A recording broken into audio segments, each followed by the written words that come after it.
residents of the Garden State, and fans of Quarantine Action Wrestling.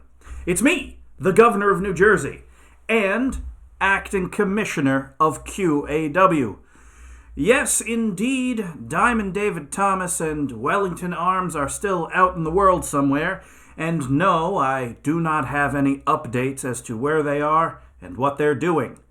But until they return, rest assured that QAW is in capable hands. My hands.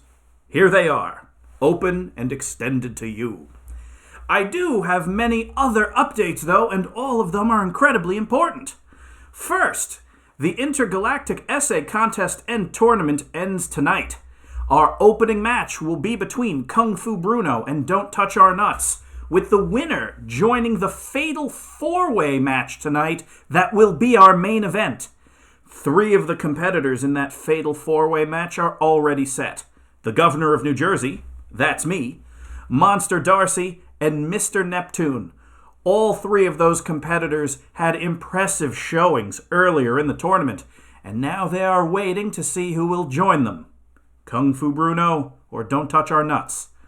Good luck to both of those competitors. We're looking forward to seeing you. Another tournament making headlines is the spectacularly named Menlo Park Invitational. Fun fact, Edison State Park, which is the current site of Thomas Edison's old lab in Menlo Park, New Jersey, has a tremendous amount of Thomas Edison memorabilia. Light bulbs, dynamos, and even the test track for his experimental electric train. Tours are free, but there is a suggested donation of $5. Anyway, the semifinals of the Menlo Park Invitational are now underway. Business Casual versus RIPBS, and the Gentlemen of Jungle Magic versus Major Waste. Good luck, Major Waste. And also the other competitors that aren't Major Waste. But good luck, Major Waste. The winner of each of these 2 tag team matches will face off on Halloween for the vacant QAW Men's Tag Team Championship. And yes, I have another update as well. There is another event that I am very proud to announce. The Slamazons Tag Team Partnership Elimination Especial. On October 29th, that's next week, a multi-woman elimination match will take place. The winner will earn the right to form a tag team with the Slamazon. Given the Slamazon's utter dominance in the QAW ring, this is a tremendous opportunity for whatever wrestler wins. I wish all of those wrestlers luck, and encourage them to spend this week preparing for what will assuredly be one of the most exciting matches in recent memory. You know, events like these tournaments and the Elimination Especial are an excellent reminder of how egalitarian Quarantine Action Wrestling is. Everyone gets opportunities, and those with the most skill and the most talent and the most heart rise to the top. QAW has so many great wrestlers, and so many fine champions, and each and every one of them was able to earn it in the ring. You know, functional democracies work much the same way. Those with the talent rise to the top. I hope all of you will engage in the democratic process by staying tuned to the New Jersey gubernatorial debate between myself and Zip Zimmer, moderated by Turd Tahoe. Speaking of democracy, I'd like to thank my senior advisor, The Dragon, for attending my campaign rallies as my surrogate while I was preparing for this debate. I've been told that the outdoor, socially distanced event in Princeton and the Grist Mill tour in Seaside Heights were both very engaging. In unrelated news, the destruction of Princeton University's Alexander Hall by Dragonfire and reports of an unidentified flying green creature tearing apart Seaside Heights' historic boardwalk are currently under investigation. Well, that's it for updates, everyone. We've got a truly amazing night of matches tonight, and I am very excited to watch them all along with you. When I'm not competing, of course. You're welcome in advance, and thank you for your vote.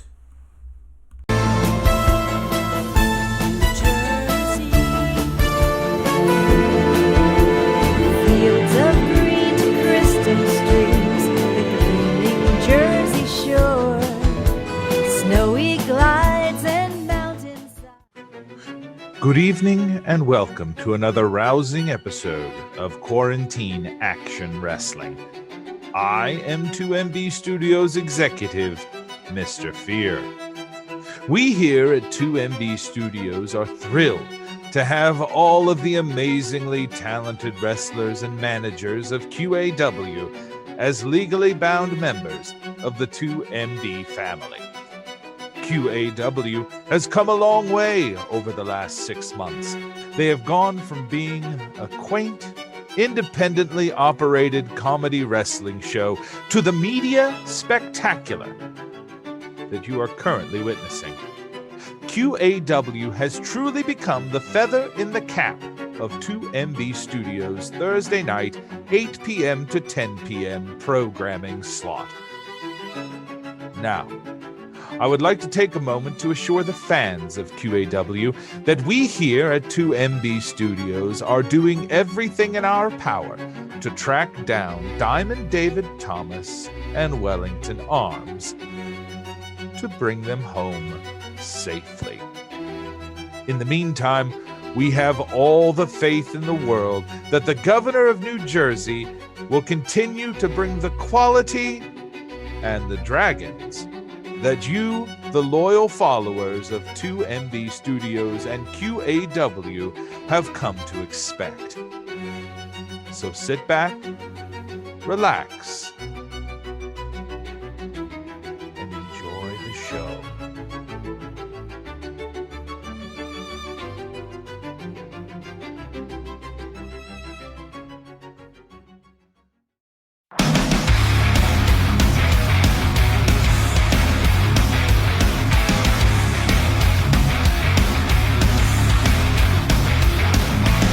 I let you in by one condition. No one here will ever tell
Oh, for what it's worth, Graceland is a place on Earth. We are back in Tennessee. Mike Mann joined as always with Buckley Swantoon. So glad to be back here, Mike. I made a great vase last week. I'm sorry I couldn't make it. Turd did a great job filling in, but this vase is holding so many things. But either way, so happy to be back in the commentary booth, and we're joined by a special third guest. It's our intergalactic champion, Le Magnifique Nordique. It is so nice to be here for this galactic bukkake that is happening to the intro. Makes me feel right at home. Certainly is, and you're in the Splash Zone, QAW faithful. We are here Thursdays, 8 o'clock, twitch.tv/2MB Studios. Catch the cum, catch the toast! And opening up tonight, we have a qualifier match. Kung Fu Bruno versus Don't Touch Our Nuts. Whoever wins gets into the main event for a shot to go against our commentary guest. Intergalactic mayhem!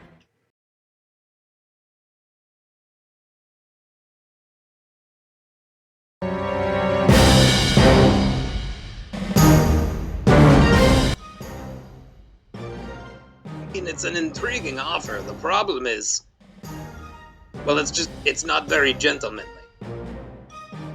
No, I understand. I don't like the real deal either. Okay, I'll think about it. No, but quit clowning around. Oh, didn't see you come into the dojo. Kung Fu Bruno here, live from my compound in the woods, where I live. Tonight, it's a contest between an immortal martial artist and 5 squirrels in an automaton suit. And I promise I will not touch their nuts. But in order to qualify for the intergalactic tournament, I have been charged with coming up with an essay. Not a friend to speak for me, not that kind of essay, no. An essay proving why my kung fu is stronger than squirrels. And so I submit to you a kung fu haiku in lieu of an essay. Ahem, ahem. Many squirrels eat nuts. Don't touch our nuts are one of them who touch nuts today. Yup. No, Clippy's telling me that I got that one right. So if Clippy says it, then this Word doc is perfect. Here we go. Tonight, we're off with Don't Touch Our Nuts. Le Magnifique Nordique. If I'm successful, I have another opportunity to win another match to come for the intergalactic title. And I may not be successful, but I have one job here in the QAW, and that's to make sure that people swing on stars. You're welcome. See you in the ring, Deton.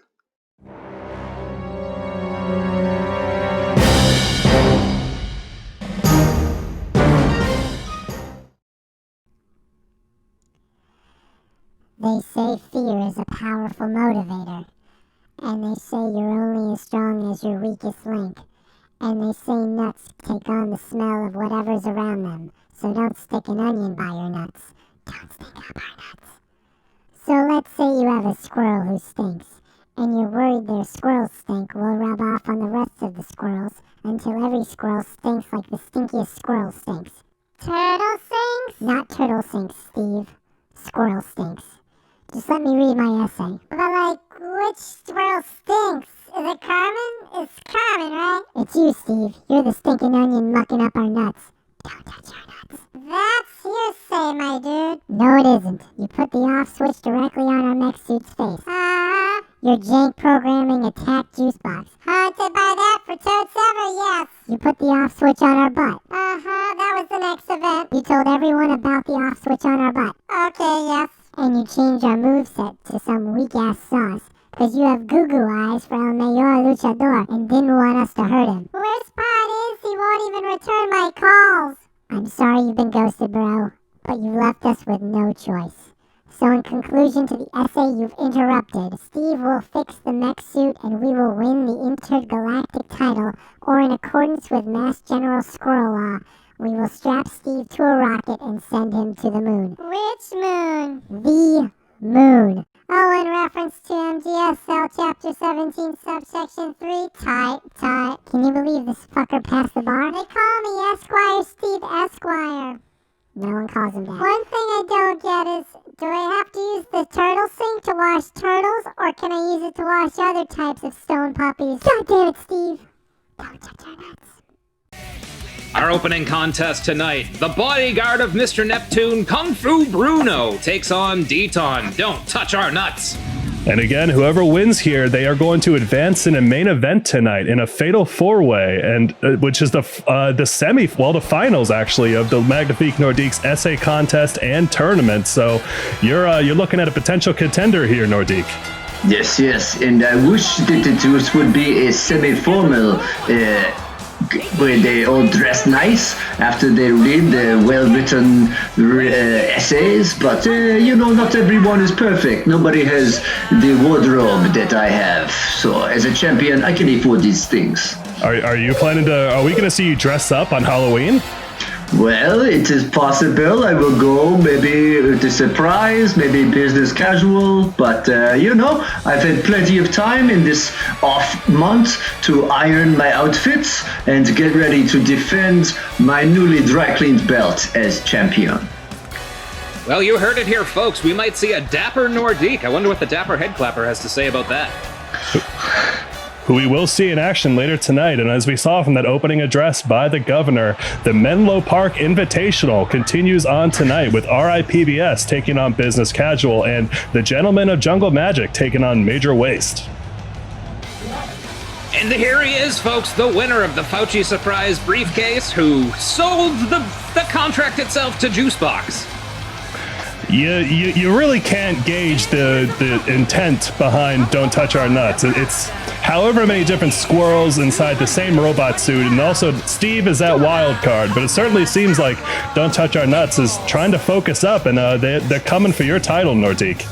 Well, we will see about that. I mean, this man who wears a mask and a hat is a little nervous about his hairline, so we'll see what he has for the most confident intergalactic champion in QAW history. Yeah, you'd imagine if they designed a robot that they would have just given it a good hairline, but I guess squirrels are not super well versed in that. Yes, it's true. It's just nuts. At least they're versed in combat as Willard Wilford kicks us off and Kung Fu Bruno kicks Deton. Jumping back heel kick, Deton catches him and dragon screw leg whip, as is QAW tradition. It's going to be hard to predict a winner here. We saw Kung Fu Bruno acquit himself pretty well in that men's Royal Rumble, but then also taking a loss recently. And don't touch our nuts. We just saw him in his essay just addressing that Steve has been responsible for some programming issues with Don't Touch Our Nuts. Perhaps fucking up the moveset a little bit. And sorry, been a Nashville too long. We know how dirty people speak here, so you know how it is. Every week we flirt with cursing on commentary. We get a contact close, but usually we don't cross that line. Well, fuck Tommy Jr., am I right? Yeah, fuck him! Nutsack le bleu, what a chop to the chest. All right, this is a wrestling match. Code nuts! Deton with a rolling sunset bomb there is yes. We will also see Tommy Jr. later in action. Cover. 1. No! Kick out at 1. KFB or Deton. Get those hashtags going in the Twitch channel. KFB if you like Kung Fu Bruno. DTON if you like those squirrels. Nordique, do you have a preference here? Are one of these competitors one you prefer to face at Halloween at the Scared Circle? That is the name of our pay-per-view. Well, I mean, there is something to say about squirrels. I have hunted them throughout the Northeast Territories. Oh, and NUT! So, we will see. Oh, flying squirrel, Rocky? Oh, he gets the knees up. Whoa, he's instantly back up. Whoa, get that recovery subroutine going. And now throwing out Kung Fu Bruno, going for something fancy here, perhaps. The squirrels are about to fly. Torpedo DDT on a full ice cream sandwich. Thank you, Governor of New Jersey. Impressive stuff. Absolutely. Oh, reverse DDT there from Kung Fu Bruno, one of his heroes in wrestling, Sting, of WCW fan. We'll see if he's able to sting Deton into submission. Kawada kicks to the side of the face, and now just Open hand slaps. He is coming at that hairline. This is animal abuse. Now, is it lady and gentlemen squirrels inside this robot man? I do not think that there is a consensus there. Either way, Deton, he competes in the division they compete in, and really, there's no rule against it. It's the Airbud rule. That's true, and I do not see squirrel gender just for the many people in the different galaxies in the 2MB universe who are watching. I never discriminate against these people or pronouns of squirrels. Absolutely. Oh, alley-oop facebuster there, and we appreciate the intergalactic support from the Quebecer and the LMNGBTQ plus community. And the LMNOP community for everyone who is just learning the alphabet, the little earthlings watching. I'm hooked on phonics. Oh, Ooh. matchbox cover. 1, 2. Oh, Deton definitely with the power advantage. Power bombing Kung Fu Bruno, folding him up. And so far, Kung Fu Bruno's going to get those hands and feet working if he has any chance of moving on to tonight's main event. Kung Fu Bruno's still a little bit of an unknown here in QAW. We've seen him in action, but not very much. It seems like he's still perhaps getting the feel for his new soul realm. It's the lore behind Kung Fu Bruno. Either way, once he gets it going, he is a vicious competitor.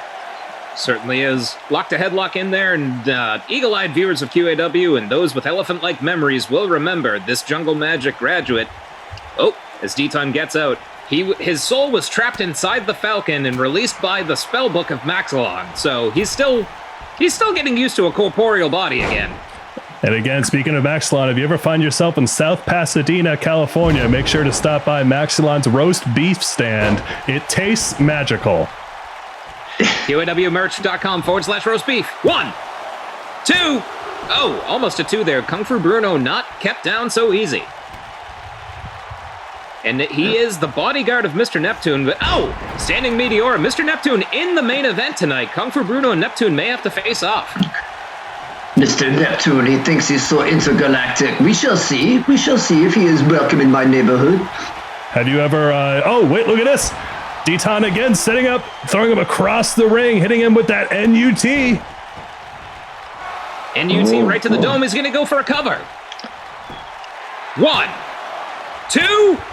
No, Kung Fu Bruno showing that resilience that allowed him to survive in the Doji Forest. KFB is not KO'd. But again, Nordique, have you ever been to Neptune? Perhaps that might shed some light on Mr. Neptune's strategy.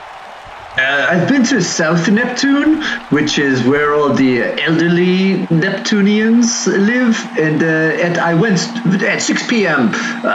Milky Way time. Everything was closed. Oh my God, diving nuts! Diving nuts, Kung Fu Bruno forced to touch them. Cover. 1, 2, 3, and Deton is moving on to tonight's main event in the Intergalactic Tournament. Deton getting back a win. It's been a little bit. It seems like Steve might have upped his game a little bit, a little more synergy within that Gundam. And congrats to Deton. We will see him later.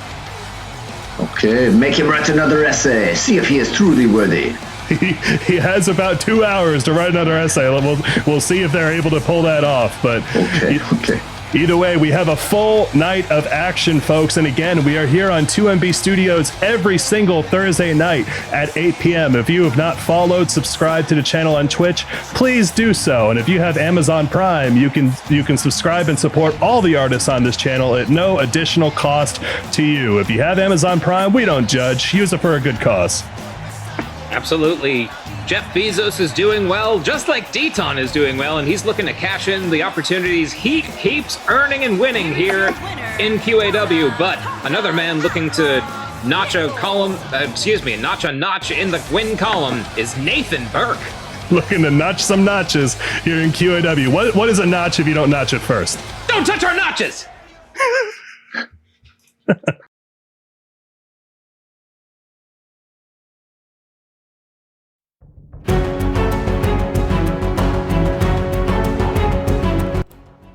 Quarantine, action, wrestling. I am Nathan Burke, and I have finally arrived.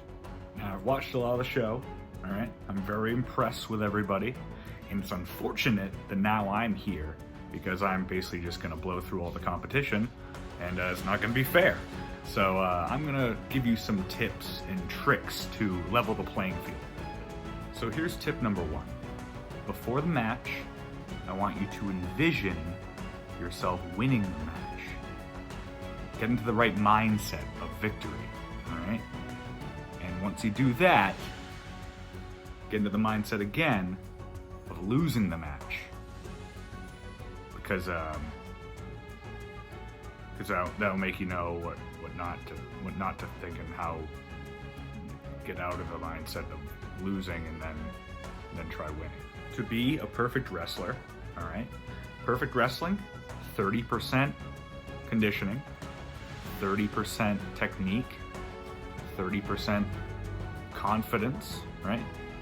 And you might be noticing there's another 10% in there. Love. You want to go in there and you want to be aggressive as possible.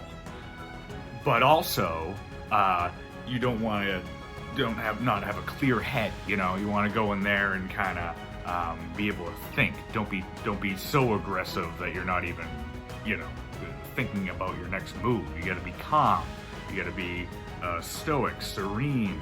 You got to center yourself, but also be very aggressive and a little cowardly is also. And do a little dance when you come out. Do a little dance. Make them think you're weak. Make them think you're silly. And they'll underestimate you, and then you can pick up an easy victory. Go home early. QAW Wrestling. I am Nathan Burke, wrestler extraordinaire, and I am here to triumph. Cheers. I'm gonna break all your legs.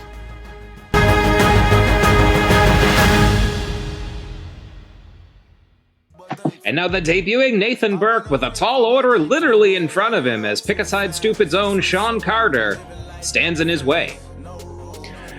The roster of QAW just keeps expanding. Nathan Burke, a great pickup. Very excited to have him here. And as always, though, if Marabuse is the women's gatekeeper, Sean Carter has become the men's gatekeeper. We'll see if he can finally prove himself against a new addition here tonight. But Nathan Burke, very experienced in wrestling, a great amateur wrestling background, won multiple championships, and now he's in QAW, folks, just bringing that legitimacy. He's a big fish that used to swim in a shallow pond, and, well, he might find himself a guppy if he doesn't swim harder against the current that is Nathan Burke. You better start swimming or you will get botulism. You certainly will. Look at this. They're coming out here looking good in that, what do you call that? This like full body tassels? Yeah, I guess so. Well said. The full body tassels and the stylish stylings of Nathan Burke. This crowd is, my goodness, they're weeping from the beauty of it. They are. Look at them waving their arms as one does when they weep. Just weep, weep, weep. Look at him go. It is like they're at an Italian wedding that is out of soup.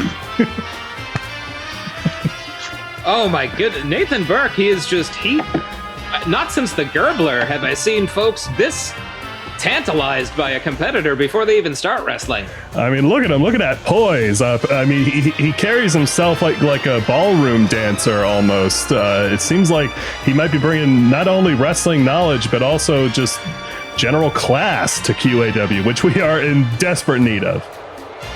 Speaking of, go to QAWmerch.com/fans only if you want to see Delia Payne do things with a beer can. Yeah. Check it out. Nathan Burke Sean Carter not taking this seriously and immediately eats a backbreaker. That is what happens when you don't respect the eyebrows. You gotta respect them, and geez, Nathan, we're just stomping on Sean Carter here. This is not looking good for our podcast host here. Certainly not, and go ahead and check out Pick-A-Side Stupid. They have a Patreon! Did you know that a local comedian has a Patreon? Wait, look at this! Nathan Burke just tying Sean Carter up there. That almost looks like a move you would do, Nordique. Yes, maybe. Like, he was just doing a kick a backside, stupid. It looks like it.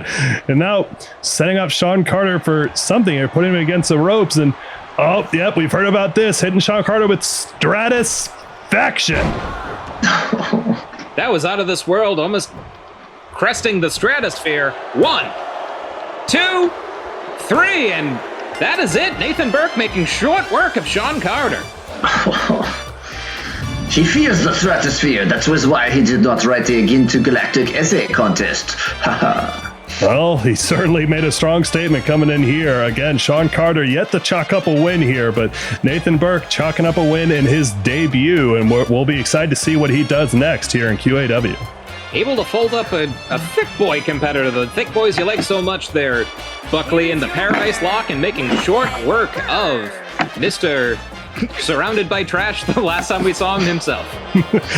Well, folks, stick around, because coming up right after this, the Menlo Park Invitational rolls on as the Gentlemen of Jungle Magic take on the odd pairing of El Mejor Luchador and George Bouncy in Major Waste.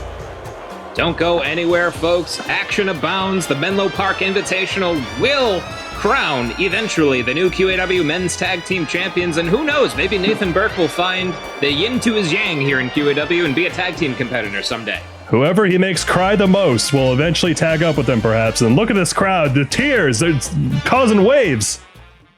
They're wet. Gross. Boo-hoo, boo-hoo.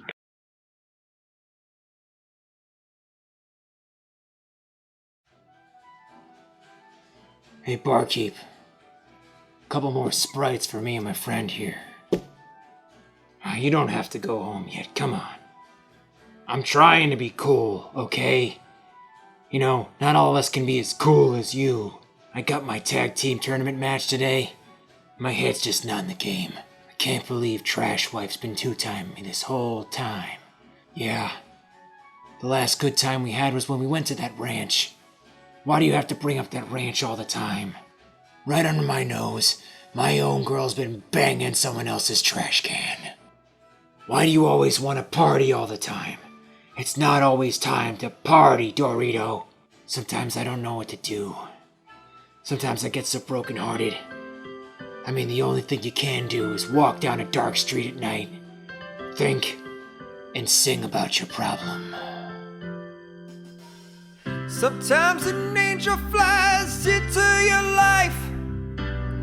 You fall in love and then you make them your trash wife.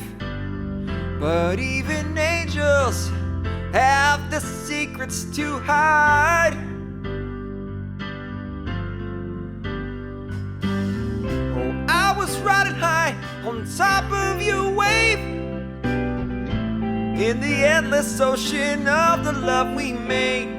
I never pictured you would end up by someone else's side. And now I've got to throw out my trash. Take the can out to the curb and just forget about the past. What we had was great, but now it's too late. How could you love me so deep just to throw it away? Oh, in the night I can't help but think about you. Trash wife, trash wife, trash wife, trash wife, trash wife. In my heart, I know you think about me too. Trash wife, trash wife, trash wife. Oh, I can't throw out my trash. No matter how hard I try, I can't erase the past. What we had was great, and it's never too late. Oh, I love you so deep. We have a love so deep, we can't throw it away.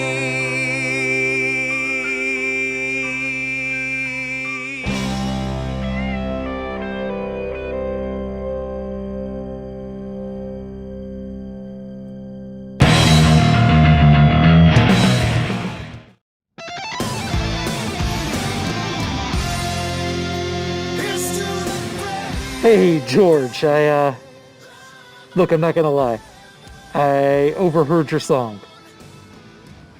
I thought it was beautiful.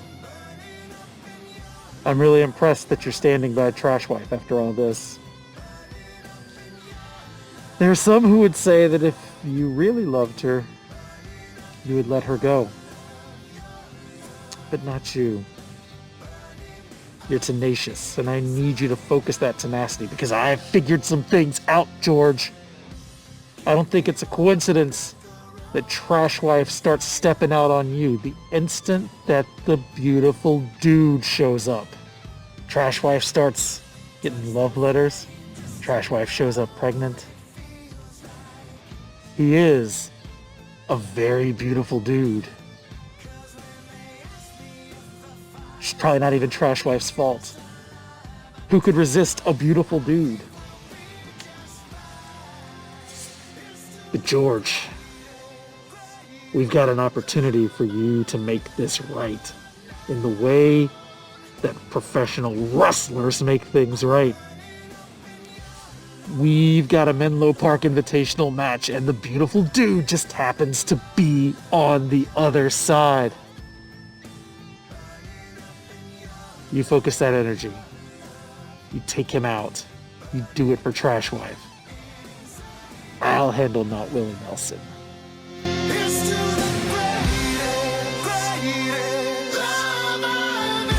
No, I just talked to him. Gave him a pep talk. He's suitably fired up. No, he and I are going to be the tag team champions at the end of this. And that means that the three of us will be spending a lot more time together.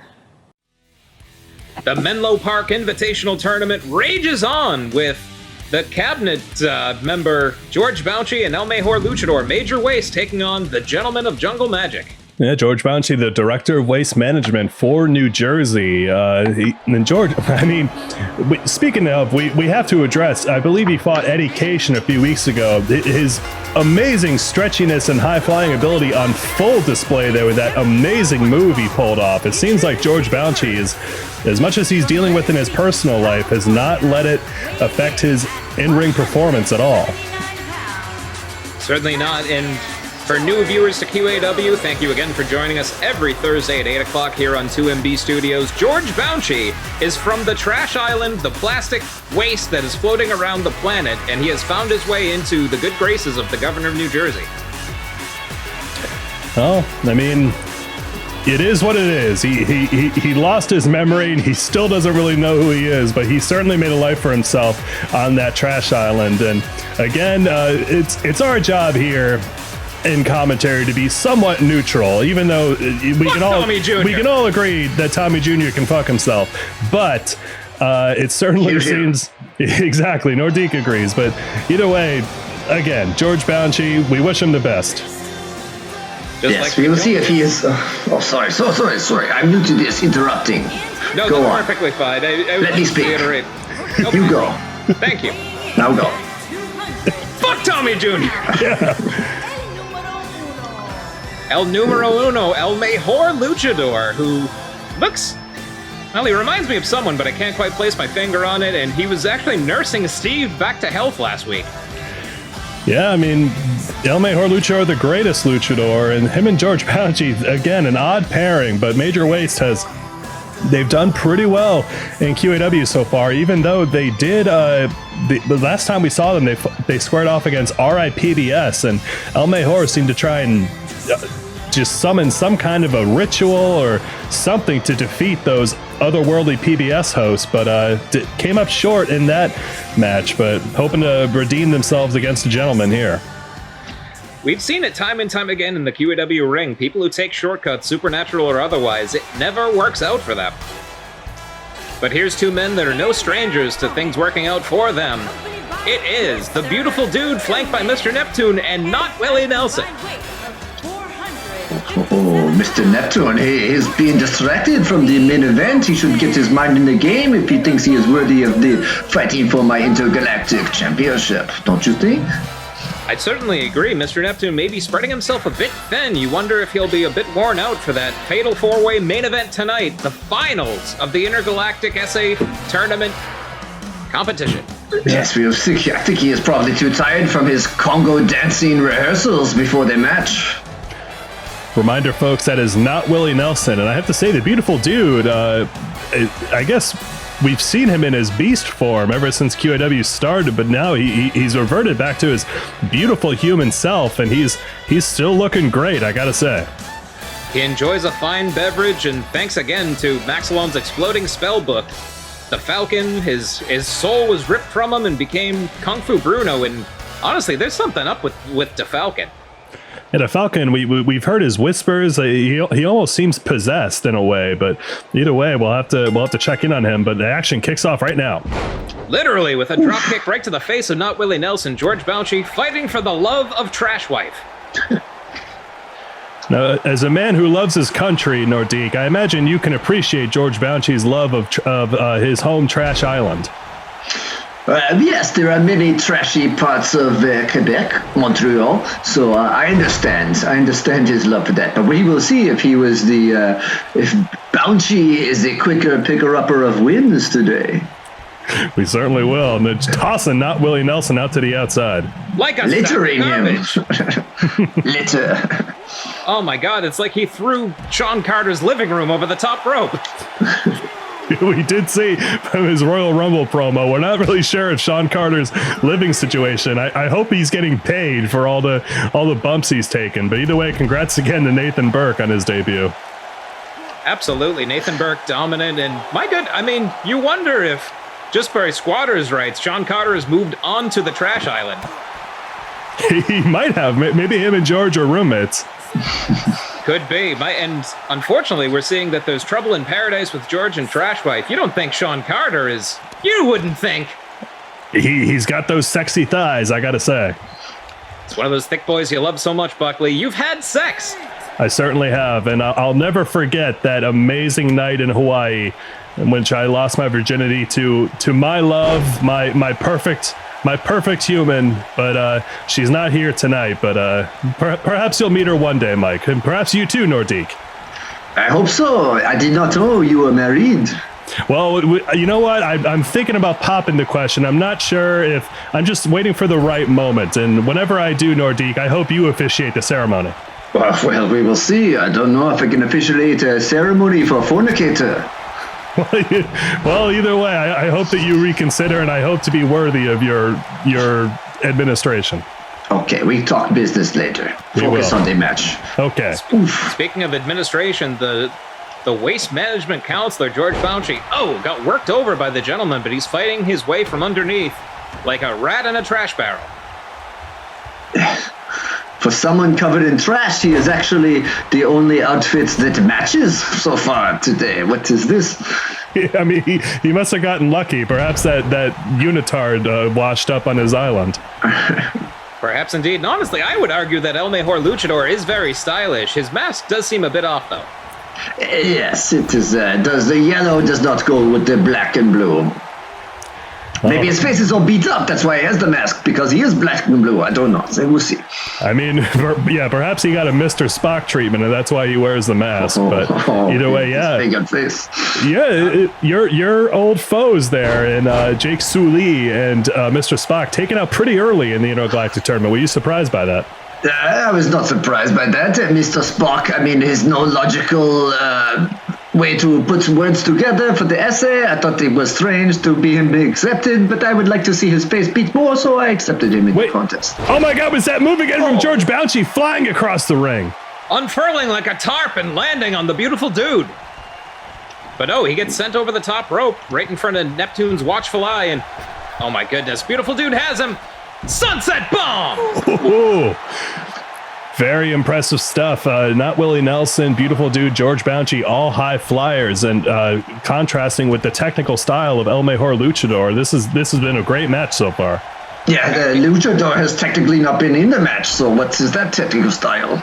Just hanging out there. No, here we go. Here comes the tag. Body slam there from George Bounchy. From great heights to his nuts! Right in the beautiful nuts. But it doesn't. He's recovering quick. Sandal drop kick right to the face of El Mejor, and a standing shooting star press.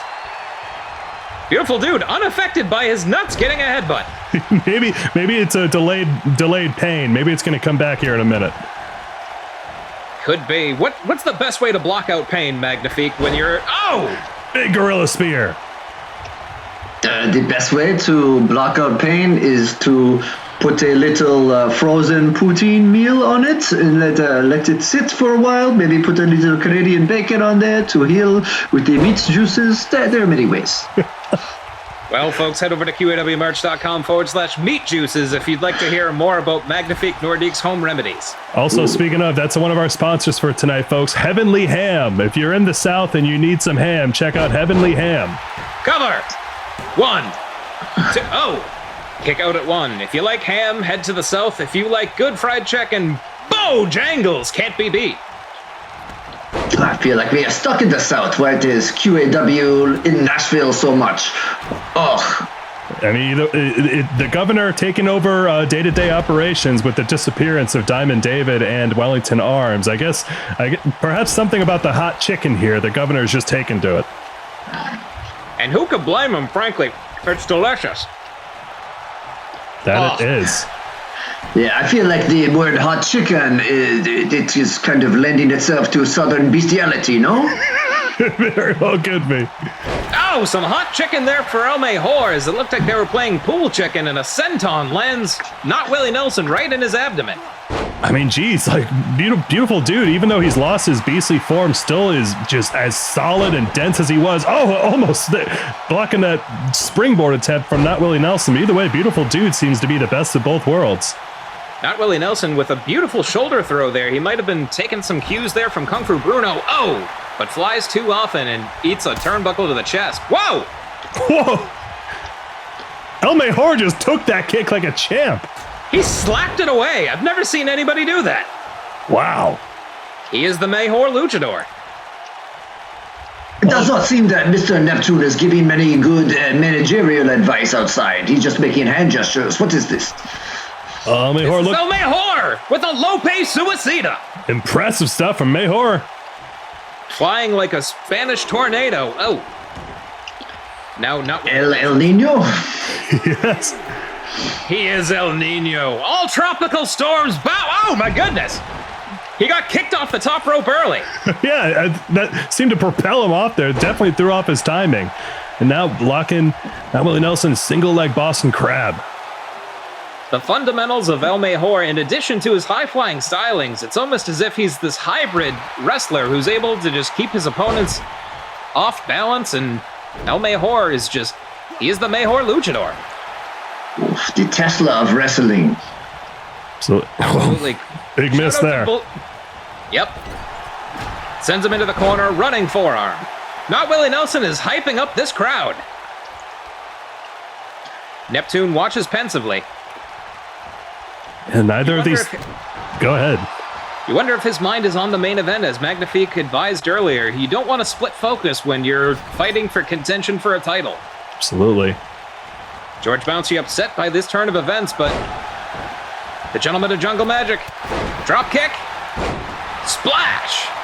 Great sequence there. These two are showing some great synchronicity. Certainly are, but not to be outdone. George Bouncy now checks in. Oh, and down goes the beautiful dude. Running drop kick finds the mark. Now he's running away again? What? Oh my goodness! Taking the outside with that knee to the face, folks. But looks like we need to cut to a commercial break here in a second. But don't go anywhere, as the action still will resume afterwards. Fuck! And now, 30 seconds of calm.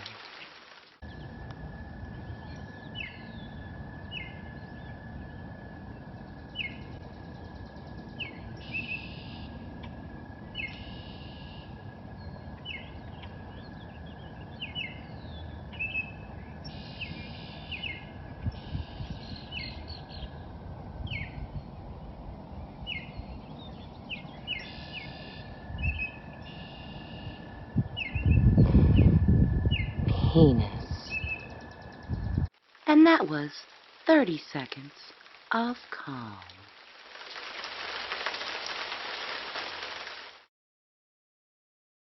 Doctor, let's talk. You've gone too far this time.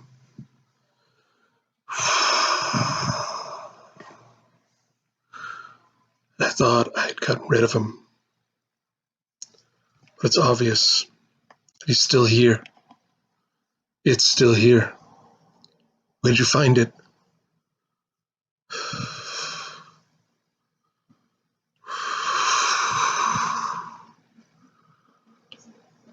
That mask is evil. You can't control it. You can't just put it on and expect you to be able to use it. I only hope it's not real.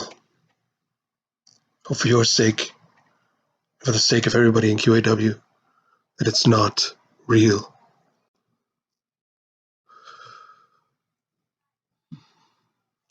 If I have to, I will take it back from you. You don't know what it does.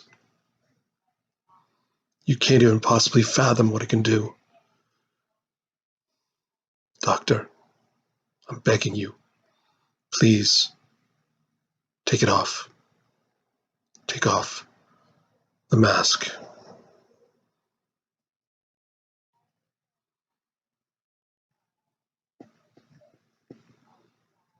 Please.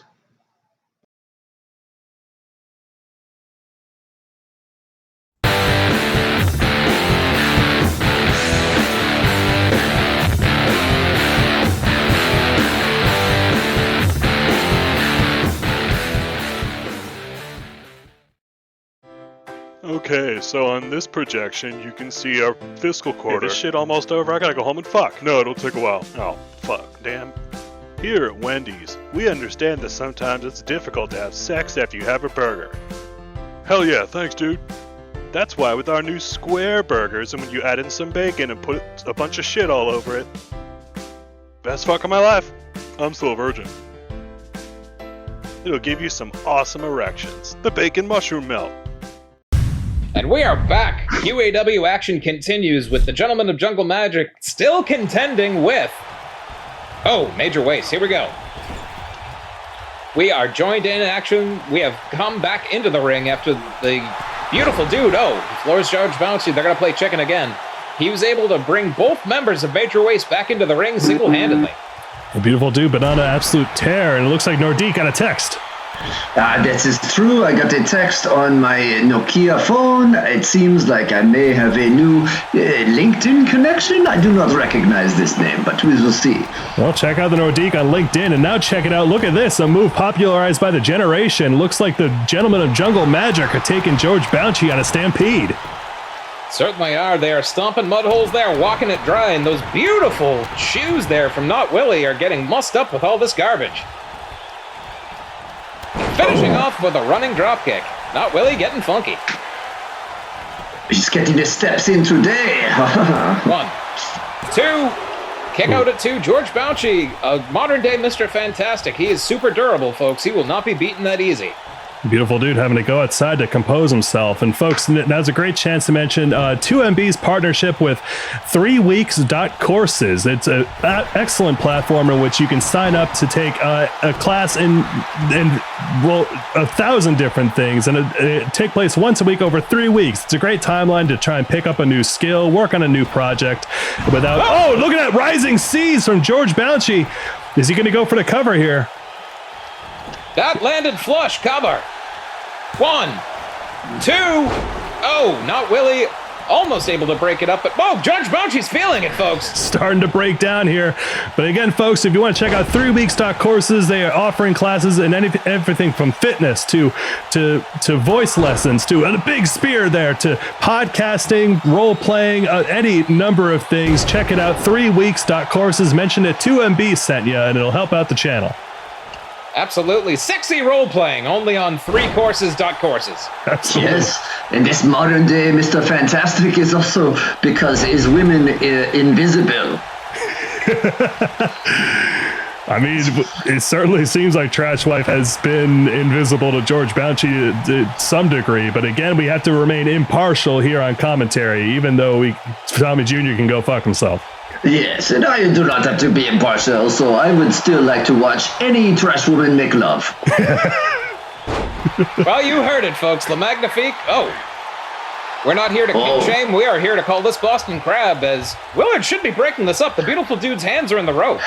It is, what is this? Is a disgrace. This Foot Locker employee, he could not referee. He can't do much except for pine for the love of Delia Payne. So again, head over to QAWmerch.com/fans only to watch Delia make a Sprite can disappear.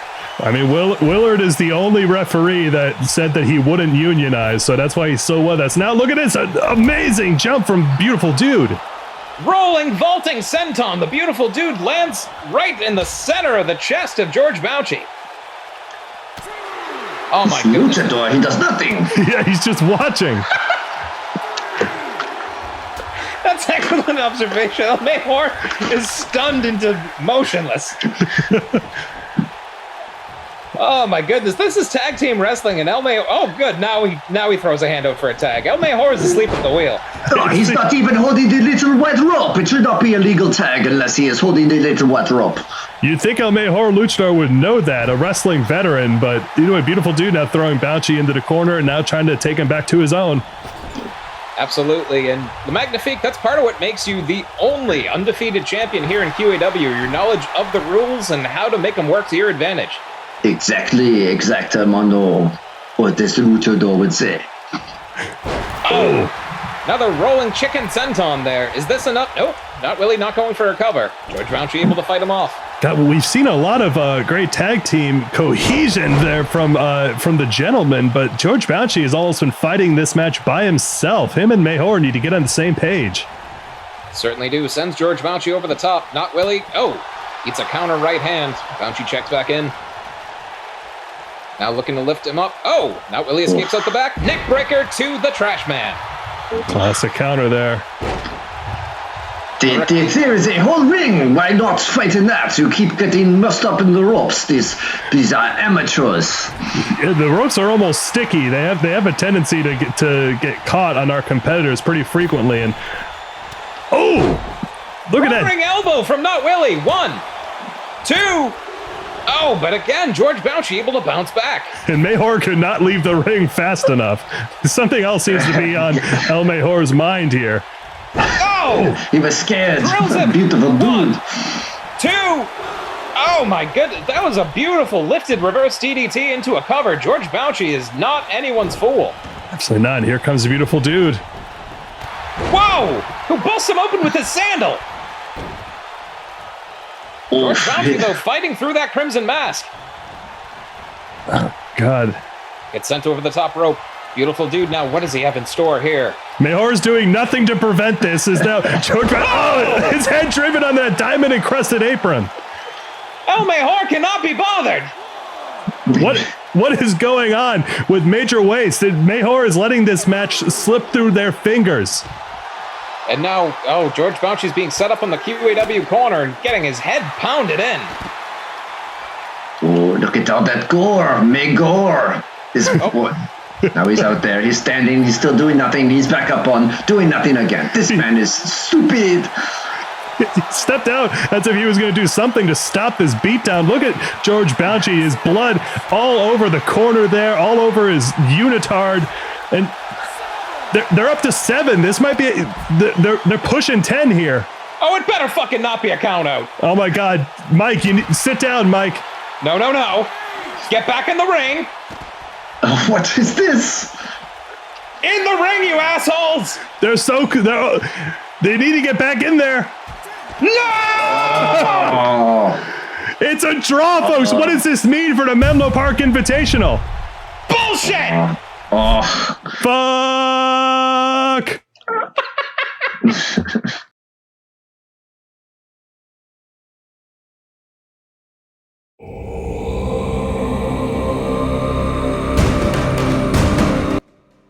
Oh, hi. I'm Tookie Kavanaugh, or better known to you hoes in the ring as Crusher Cavaclaw. I'm America's favorite face who's actually kind of a heel. I'm unstable when I'm not at home enjoying a nice herbal tea or hosting my talk show The Rehash Fridays at 10:30 only on 2MB. I'm pummeling my opponents in the ring with my gargantuan ass. I'm Glitter, I'm gold. I'm all things fancy and a little bit nasty. Get ready, QAW. It's time for the claw.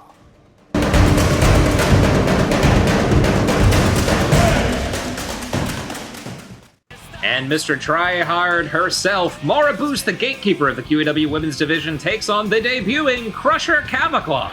Crusher Cavaclaw, another exciting pickup. The QAW roster is as deep as the governor of New Jersey's pockets. It's citing Rikishi as her inspiration, her idol, and certainly looking to bring that same suave energy to QAW. Speaking of suave, or rather the opposite, here's Maura Boost. Oh, Maura will have her. There's a bird in the commentary booth. I'm not sure how it's not getting birds, but Maura will have her time in the sun. But if we know anything about Crusher's in-ring record, it's certainly not going to be today. Hang on, there's a note on the bird's foot. It's just a link to Muddy Waters' album on Spotify. God damn it. Check out Muddy Waters EP on Spotify. The guy really needs your support. He was grabbing those Queen dollars when he was in here last time. He needs it. Le Magnifique, have you ever heard the musical stylings of Muddy Waters? I'm only familiar with Not Muddy Waters. The same with I've only heard Not Willie Nelson. I have heard a lot of Not music. Not Rush, Not Alanis Morissette, all the great not Canadian artists too. Well, somebody who's definitely not, somebody who is. Look at this Flair coming in, making her debut. It's Crusher Cavaclaw. You heard it from Buckley. She definitely not is. She exists. She is definitely not here. But either way, I mean, look at that. Coming out here, Rikishi's legendary theme echoing through the arena. Welcome to QAW, Crusher Cavaclaw. She's got a full mouth of teeth that she's looking to sink into the competition. We got one more woman powerhouse, a field that's already stacked with the Slamazon on top, deadlift, swole brittles. Here's one more. Oh, she certainly has the confidence of someone without a hyphen in her Twitter handle, but we shall see. We certainly will. And I mean, again, it's not looking good for Maura. I mean, it rarely is, but either way, Crusher Cavaclaw certainly here to... Oh, hang on. This is my Nokia Galaxy. Hang on. Yes, sir. Hello. Bonjour. I can speak. Bonjour. Matzo. LinkedIn? What is this? Okay, I'm sorry, gentlemen, but I must leave this right now. I have a LinkedIn thing I must investigate. I am being tagged in skills, so I must leave. Good luck, ladies. Bonjour. All right, good luck with that. Well, I appreciate the Magnifique Nordique kissing us both on the mouth before leaving, and now Crusher Cavaclaw is going to work on Maura Boost. I mean, immediately, and yep, now already setting up Maura for the Rikishi driver. Is that it for Maura? It probably is. Here we go. Oh, nope. Crusher's not done with her. Oh, no, just taking her time with this, making a statement. Just locking her in that camel clutch there. This is rough. It's a hell of an accolade, which we've seen Steve Delfino use to success. Willard is actually in position, but Maura's hanging in there. Oh, Crusher just completely. Now look at this, going up to the top. We've heard of this finishing maneuver, setting it up, hitting her with the Seat of Death. Seat of Death cover.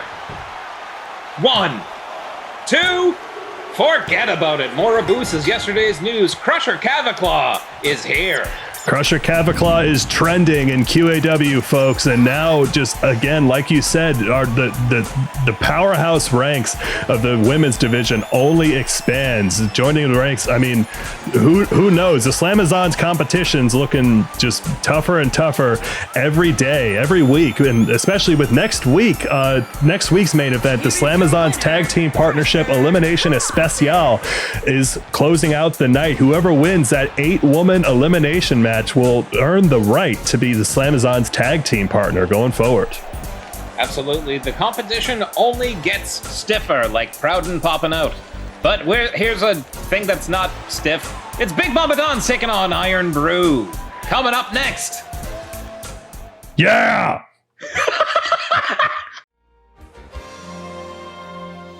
New Jersey.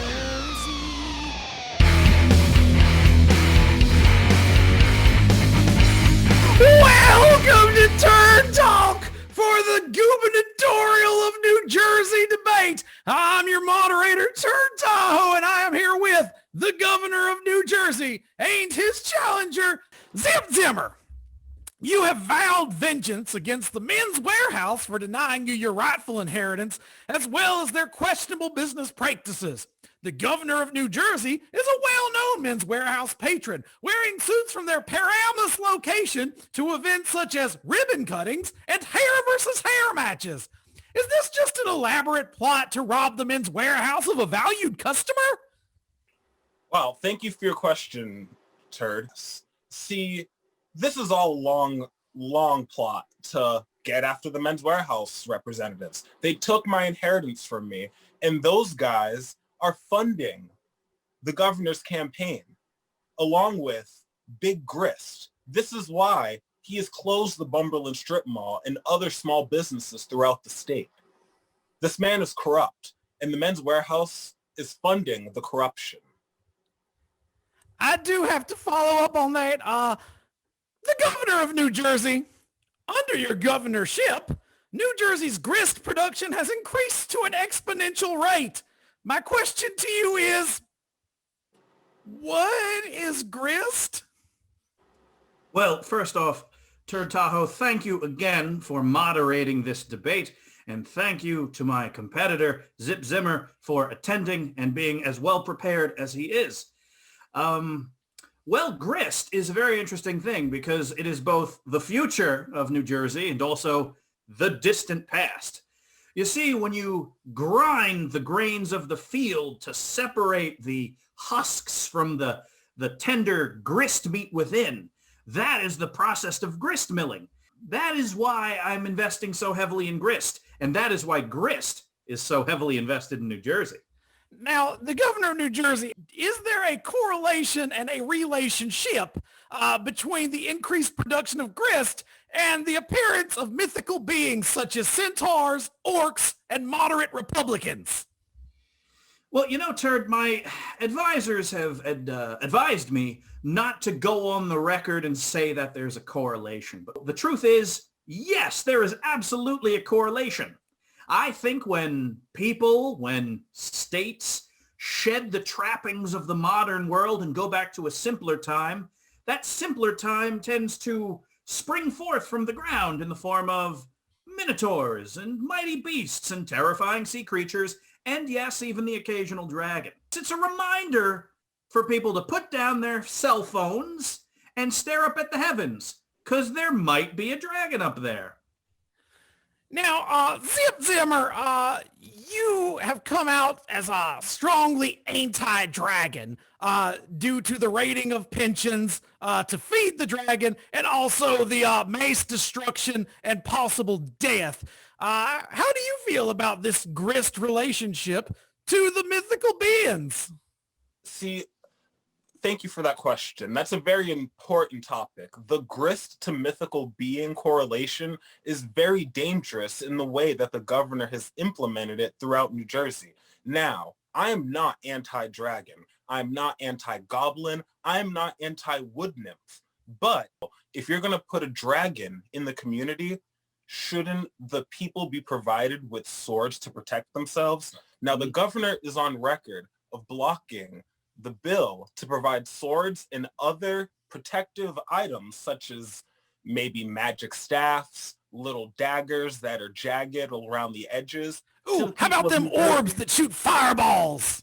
Oh, the governor blocked them. But do you know what the governor has? All of those things at his disposal. Even the orbs, governor of New Jersey. Yes, I am responsible as governor for all of the magic orbs, whether they shoot fire or freeze time. Some people in the government want to give swords and magical artifacts and bows that sing as they shoot arrows and various things to all of the people of New Jersey. But I have to ask you, where does it stop? If we must first give people swords, must we then give people catapults? And after catapults, must we then give them large oar-driven ships? At that point, I might as well just be running a socialist country in which everybody gets medieval siegecraft. Where did it start? If the governor cared about small businesses then the Bumberland Strip Mall would still be open, the Dragon would still be underground, and none of this would be being discussed right now. So this is all on the governor. He opened up this bag of worms. And unfortunately, this bag of worms is very dangerous because these are also magical worms that are infesting New Jersey. Old Turd knew a wrestler once called the Magical Worm. He was over in deep Midwest wrestling, and he would just crawl on the ground. It made him easy to pin. He did not last long. I digress. The governor of New Jersey, you have been accused of corruption just now and many times before by Zip Zimmer, but also by the ghost of Eddie Cation, just to name a few. You have also been praised by New Jersey cabinet members such as George Balchi and Boldhard Bashan. As QAW interim director, we've seen you reward those who praise you. Can we expect that same kind of loyalty reward in New Jersey state politics? And if so, how is that an ethical choice? I don't think it's necessarily fair for the heir to a vast fortune made out of selling suits and clothing to launch accusations of corruption at someone wearing those very suits that his family has sold me. I just don't think it's fair. So what I'm going to say to you is this. I think the accusations themselves are unfair. I think it is entirely reasonable to reward hardworking cabinet members with certain advantages. And I also want to say that a millionaire shouldn't be accusing anyone of corruption. Old Turd understands both that you did not answer the substance of the question, but is also satisfied with that answer.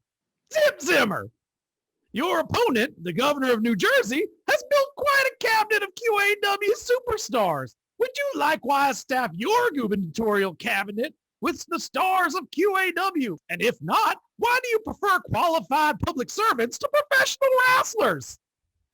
Well, I absolutely prefer professional wrestlers to qualified servants to serve in my cabinet. However, I believe we're all agreed on this point, are we not, the governor of New Jersey? Without a doubt. All right, please continue, Zip Zimmer. When I make my cabinet decisions, these are going to be people who are also of the people. You know, no squirrels, no monsters, no suits. We're talking the blue chips of QAW. These are going to be the people who are in charge. I do have this question from an 8th grader named Brecklin Brown. Why is wrestling so polarized? And is there a way to settle your differences that does not involve having a wrestling match? At the end of the day, when you're in a professional wrestling organization and disagreements arise, there's no better place to settle that difference than inside of the squared circle. Sometimes it just makes sense to sort out your differences with a series of high-flying acrobatic maneuvers, powerful suplexes, and submission moves. It honestly is a lot more efficient sometimes than engaging in weeks upon weeks upon weeks of legislative debate in a state house. So the governor of New Jersey, if Turd may interrupt and extrapolate from that sentence, what you are proposing is to cut the voters out entirely of this process and have the governor of New Jersey-ship decided in a wrestling match, possibly, I don't know, the upcoming Halloween pay-per-view on QAW!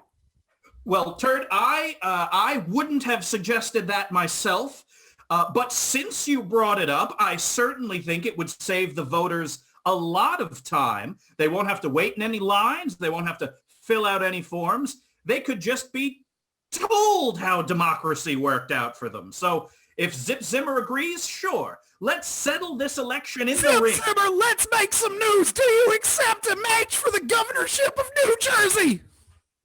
I accept. Let's do it. Take that, voters, and take that, viewers. We got ourselves a wrestling match. Old Turd does it again. We'll see you next time. Keep wrestling, everybody!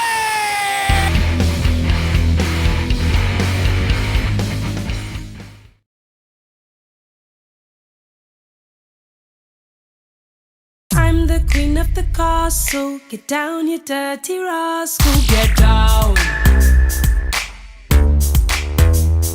Get down. Get down, you dirty rascal. Hi, Mum. How you been keeping? Congratulations on your most recent victory. Best of luck to you against the Slamazon. But you know, I just gotta say, I bet you think you're so bloody clever, kicking your own daughter out the league after we lost the tag belt, leaving me with no partner to take it back. Well, joke's on you, Mumsy. I already got myself a new partner. Did someone call for a tag partner? And before we take the tag belt back, we thought we'd have a little fun with you. Yeah, little 2-on-1 action. Little sweet revenge. AKA kicking your ass. Meet my new tag partner. Boulder bashing. Yeah, that's right. Delia's not on her own anymore, is she? She's got me now. Hi, I'm Botar Bashing, and I'm coming for you, Big Mama Dons. See, here's what I think about you. Do you know why I wear these sunglasses all the time? It's because I can't stand to look at your piss-poor wrestling and your piss-poor attitude. The way you treated your own daughter, kicking her out the league when she'd been here for so much time, and you thought you could just come in here, stomp round, and do as you pleased. I don't take kindly to that kind of attitude unless it's coming from me. And so that's what I'm gonna do. I'm in this league now, and I don't take shit from shit mothers, alright? My mother weren't very good to me either. But I can't deal with her as I'd like, so I'm gonna deal with you. Have you ever heard the saying, step on a crack, break your mother's back? Well, I've got a pretty beat up sidewalk outside. I'm gonna go do some tap dancing later. See how you feel after that, Mum. We're just a couple of birds whose mums never told them to respect their elders. So watch out, Mummy dearest, 'cause when the new brew is done with you, you'll be grounded.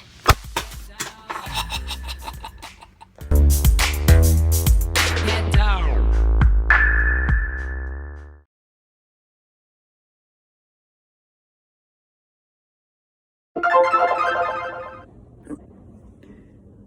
Video message from Delia Payne and Bold Hard Bashing. I don't know Bold Hard Bashing. We're just a couple of birds whose mums never told them to respect their elders. So watch out, Mummy dearest, 'cause when the new brew is done with you, you'll be grounded. What a freaking brat.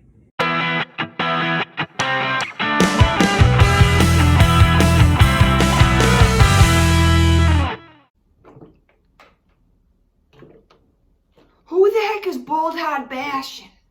And Delia, sweetie, why are you hanging around with a nobody? And most importantly, why are you two girls challenging me the week before my big match against the Slamazon? You know I'm busy. But you know what? Mama's here to teach you a lesson. I'll always be here for that. Gerald, get me my visor. I gotta fight sooner than I thought. Fucking brat. Me again, Big Mama Dawn's. I slept on it, and I want to add some stakes to this match. So Delia and Bold Hard Bashing. If you lose, you're my children now. I'm gonna be a mother. Teach you some manners. Teach you about challenging me. Anyway, see you Thursday.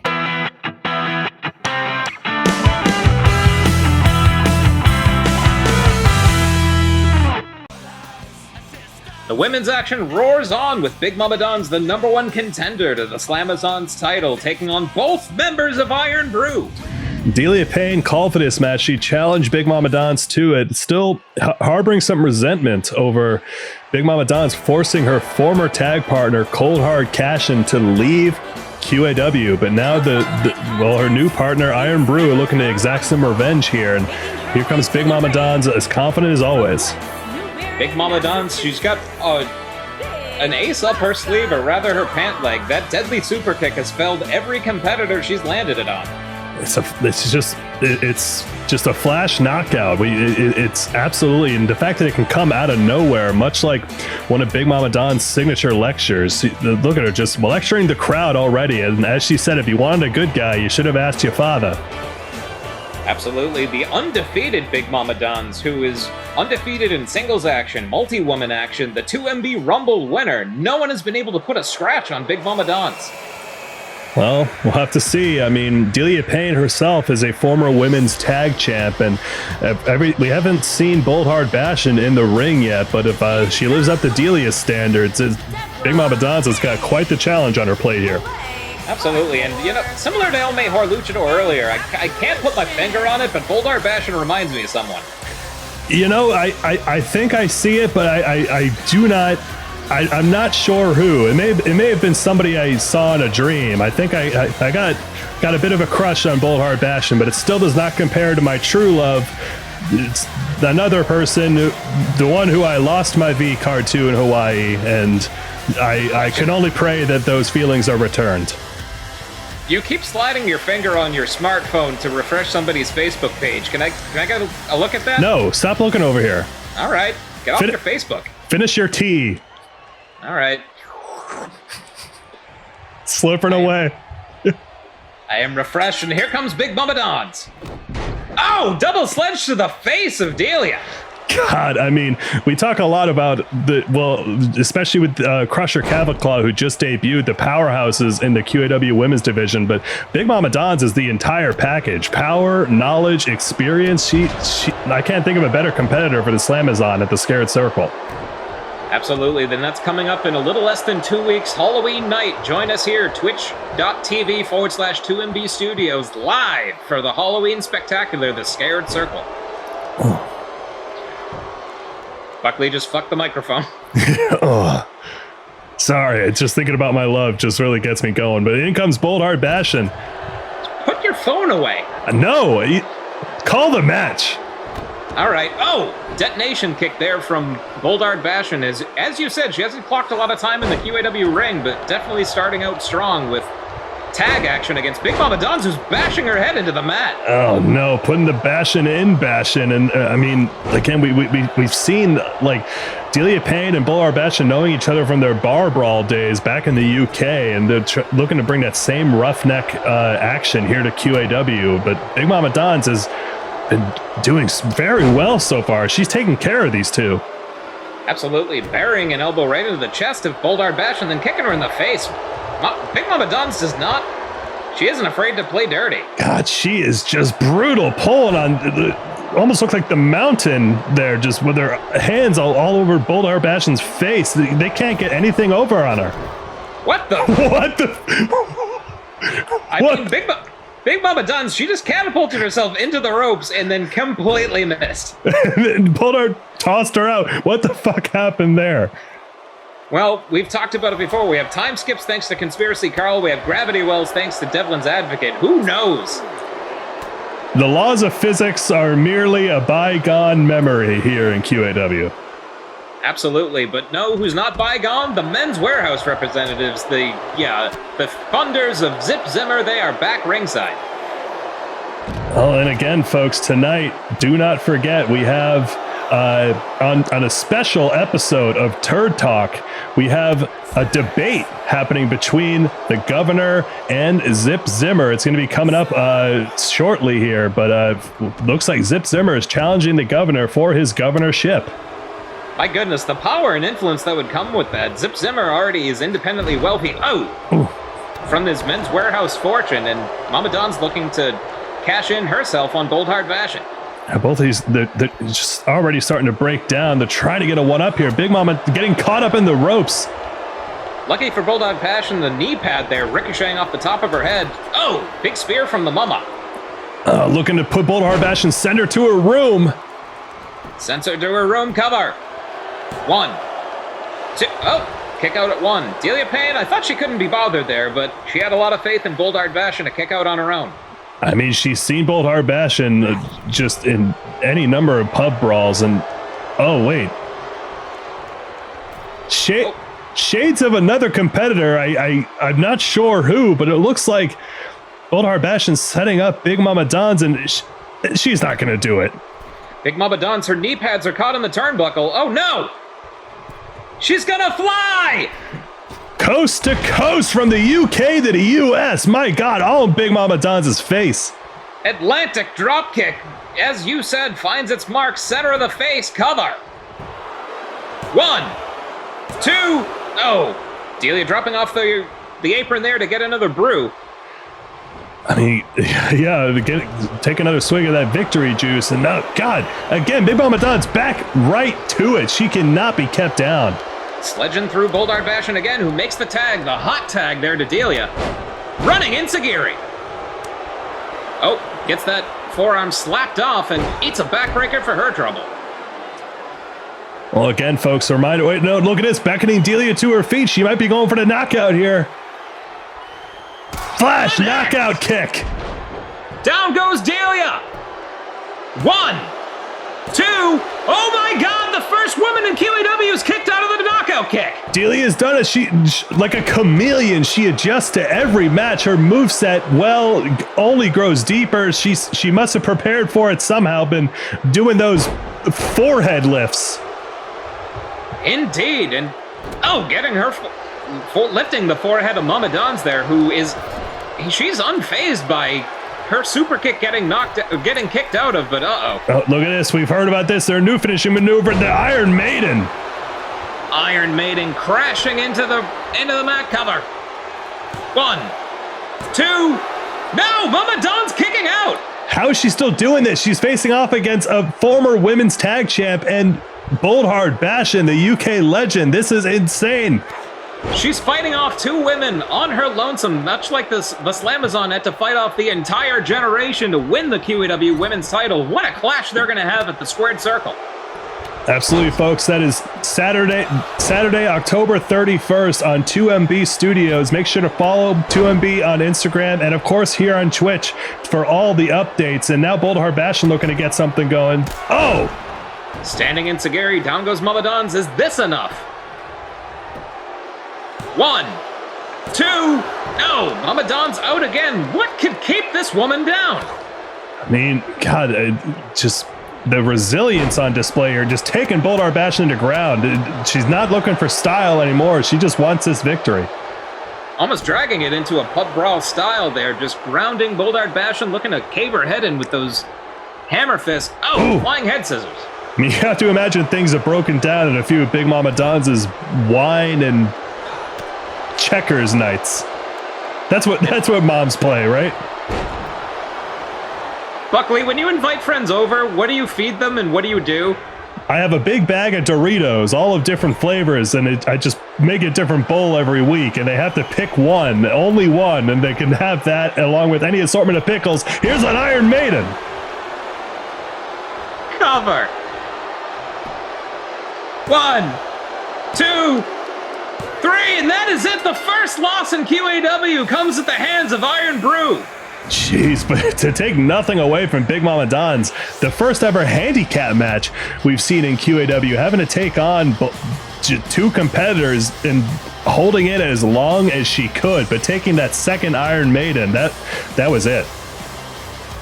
Sometimes the forces of nature and the machinations of 2 wicked women are too much for the pure-hearted Mama Don's to overcome, at least tonight, and take nothing away from her. She is still the #1 contender to Slamazon's QAW Women's Championship.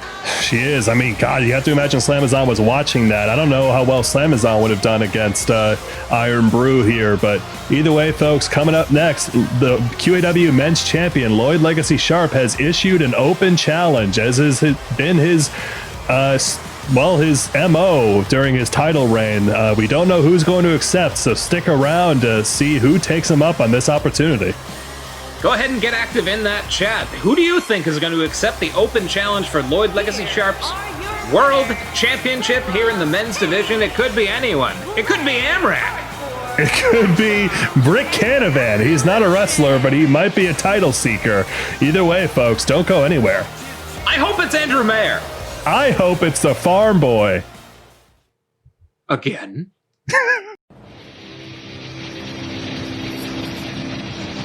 Well, here's the thing I would have never guessed.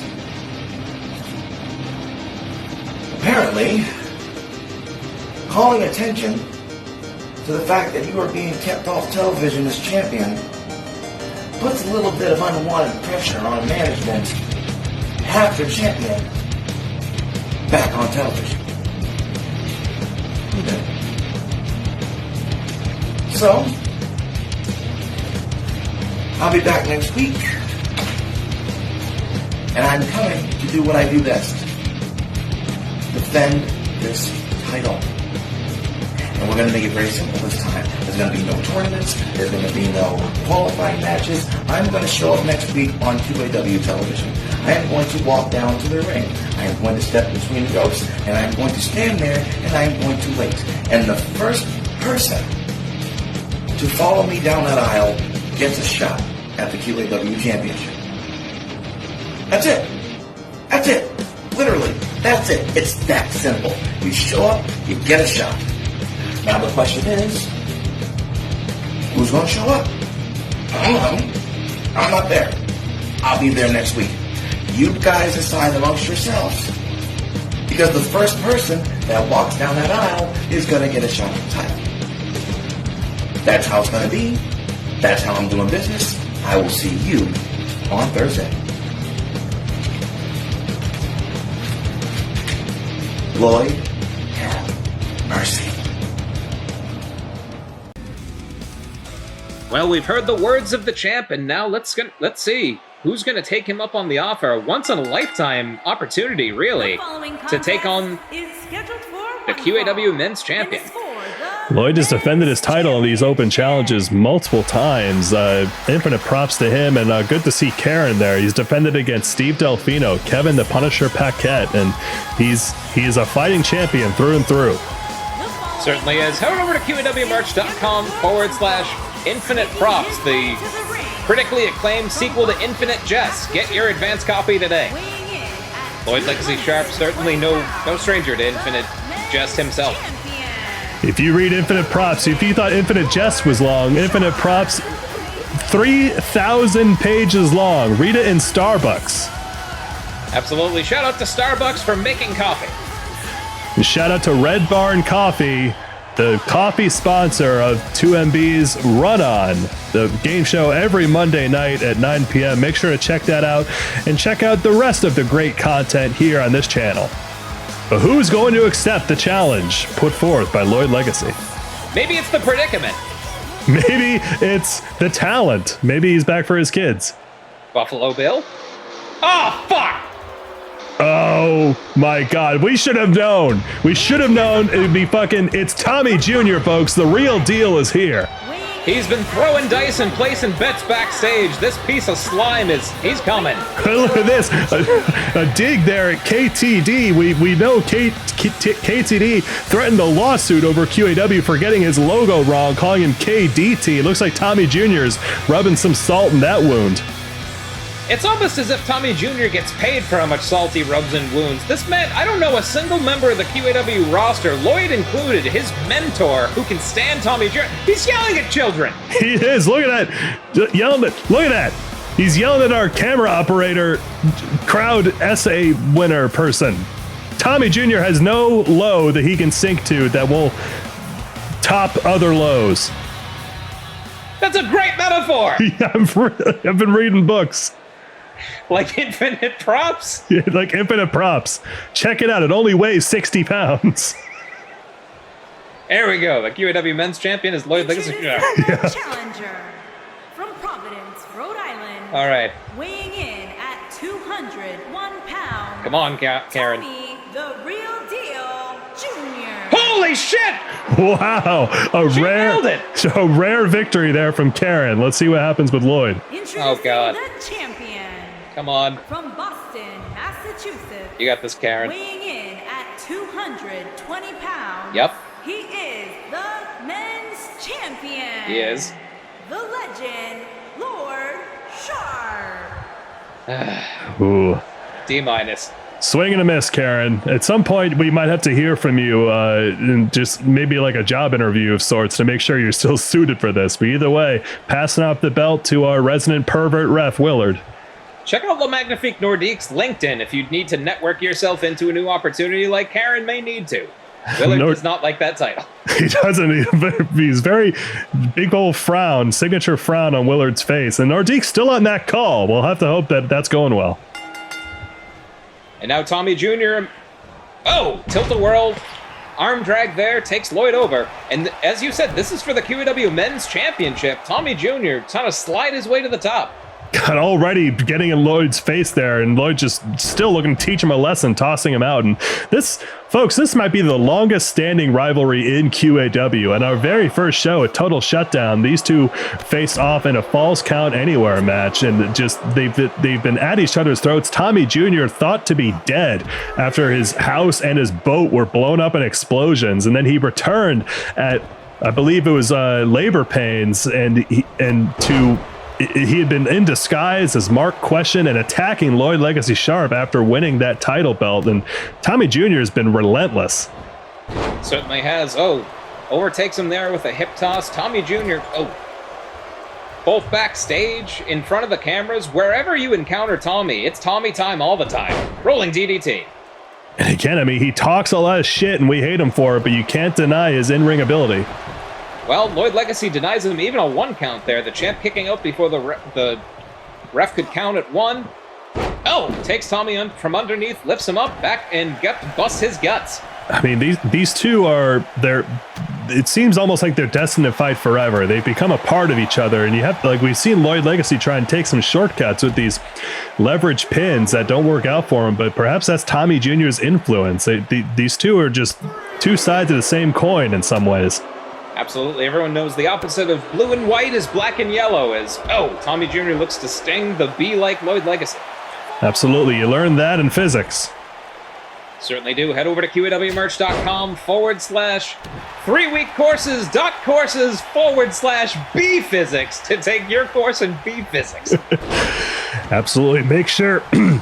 Again, the link, 3weeks.courses to take a course in any number of subjects. A great partnership we've developed with them. It's only 3 weeks. It's a great way to pick up a new skill or work on a project. And oh my God, look at this. Lloyd Legacy locking Tommy Jr. in the 2K20. Does Tommy Jr. have the temerity, the intestinal fortitude to last through this submission? And as we know, submission's very difficult to get here in QAW. This will stop Lloyd for going for him, though. And Tommy Jr. just kicking his way out. Absolutely, folks. If you want to learn how to podcast like Boston's biggest bad boy, go ahead and head over to 3weekcourses.courses/Boston's biggest bad boy. Absolutely. And make sure when you sign up for a class, you say that 2MB sent you. It'll help out the channel, help out all the people who put content on this channel. And look at it, Lloyd. Wait, we saw him bust this out before, trying to put away Tommy Jr. early. Oh, Pepsi plunge! Oh my God, driving his face in there. Invoking one of the great CM Punk. 1, 2, no! Tommy Jr. likes Coke. He likes Coke. Again, fuck him. But seriously, like, he's a great competitor. He had the most eliminations in that men's Royal Rumble match, and just, we'll have to see if he's finally able to. He's talked about eating champs, having champs fed to him for a long time, but he has yet to win a title belt in QAW. This might be his chance. Fancies himself a bit of an uncrowned king as whoa, very impressive, almost corkscrew escape there from Lloyd Legacy. And now, boom, air raid crash. Tommy Jr. now measuring the champion. Lloyd's in trouble. Oh, we haven't seen this for a while. Going up against the ropes, hit him with that Tommy kick. Oh, guillotine kick to the back of the head. He's close to the ropes. Willard. 1, 2, no! The champ could have grabbed the ropes, but he fought his shoulder off the mat. Making a statement, he's still got a lot of strength left here. No, wait, Tommy now just again. Is he just gonna? Yes, again, going against the ropes. A second Tommy kick. He wants this belt. He wants to make a statement. Here we go. 1, 2, no! Lloyd Legacy out again. He will not stay down. The heart of a champion. God, we've seen. I don't know if anybody in QAW has the stamina pool that Lloyd Legacy does. We've seen him take infinite amounts of punishment. He fought against Wellington Arms well over 20 minutes and having to deal just with that metal arm, just blow after blow. Just you can't say enough about what punishment this man can endure. Makes Tommy eat a backdrop driver, now building momentum. 2 shoulder charges. Tommy Jr. does not seem to have an answer. Sends him over the top. But Lloyd Legacy, he cheats up to the top rope. And yes, double axe handle. Down goes Tommy Jr. He's got something going here. Brings the real deal back to his feet. Lloyd, he scoops the ankle, and one more time he's locking him in. He pulls him away from the ropes. Tommy, he's close, but he can't reach him. Wait, or no, he touched the rope there. Tommy Jr., he's touching the ropes. But Willard's not calling it. Tommy Jr. has to give up from the pain. He was touching the ropes. What the fuck? He touched rope. Willard is getting so close to being fired. We may just have to do these matches without a ref, but either way, Tommy Jr. taps out to the 2K20. Lloyd is still your QAW men's champion. Folks, Tommy Jr., Tavia D once put it to me this way in an interview we had off mic. Tommy Jr., terrible for society, great for QAW. And this just gives him another opportunity to say that he is the uncrowned champion. Well, oh my goodness, Lloyd Legacy did not want to win this way. I mean, God, these two, their feud just will not come to a conclusion. I don't know how this is going to be settled. And again, the Clown won that men's Royal Rumble, and we know he's a championship match of his choosing at the Scared Circle on Halloween, but he hasn't made it clear who he's going to challenge yet. Perhaps this will have to be settled there, as we can see. Wait, look at this, Tommy. Tommy going for a cheap shot there. Lloyd Legacy fighting him off. He doesn't know that Tommy was cheated out of this match. Lloyd's just defending himself. He is. Lloyd thinks that, yeah, to him, like it was just a regular match, but Tommy Jr. still incensed, just berating Lloyd. This is not over, folks. Tommy Jr. rightfully firing up here. Folks, we've seen a travesty of justice, but don't go anywhere. Our main event is still ahead. The finals of the Intergalactic Championship, a fatal 4-way to determine Le Magnifique Nordique's #1 contender. Absolutely. And tag team tournament action rolls on right after this as RIPBS takes on Business Casual. Don't go anywhere. Sorry, Tommy. Are we fucking saying that now? Jeez. Yeah, that was bullshit.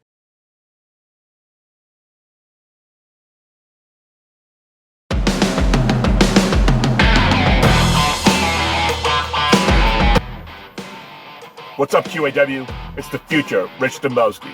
And finally, Business Casual is back on Pandemic!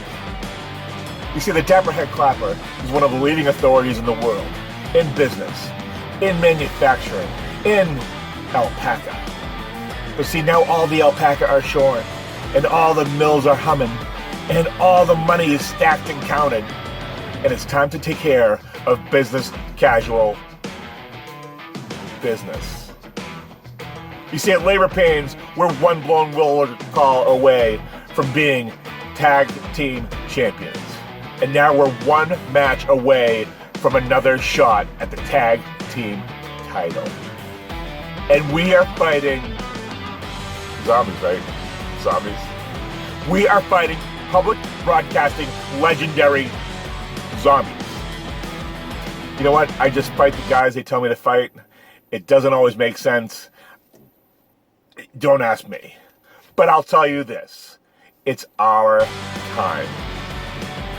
It's the Dapper Head Clapper and the future's time to shine. We're gonna wear the gold. We're gonna be the champs. We are going to be the future of QAW. And the future looks great.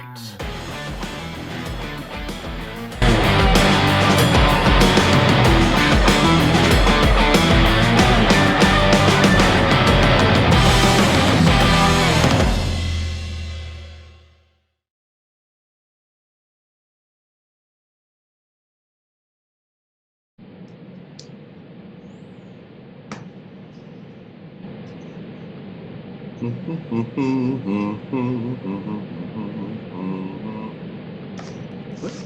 hey, oh, didn't see you there. Dapperhead Clapper here.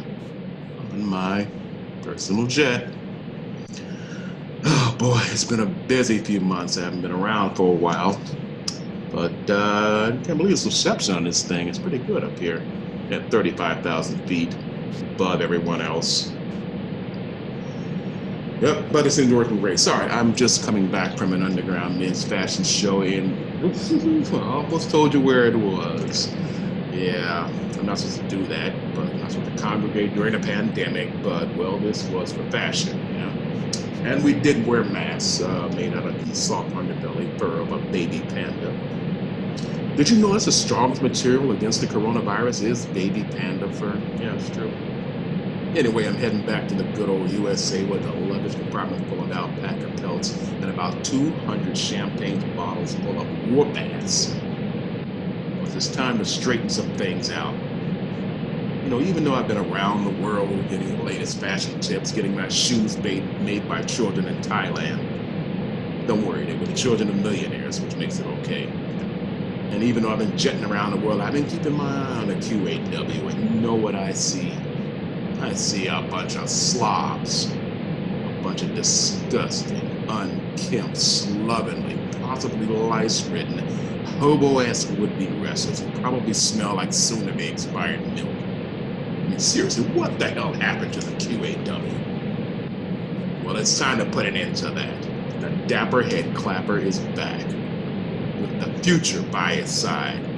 But I'm gonna bring some style and some respect and some dignity back to the QAW. We're bringing it back. And I think that... Oh, wait. Okay, I think we're about to land. We have to cut this off now. But just watch out. The future and I are back. You've been put on notice, QAW. Clean up your act. And frankly, get yourself ready to be pressed and folded by the dapper head clapper. And, you know, the future, too, I guess. Oh, boy, how can one man look so good and be so bad?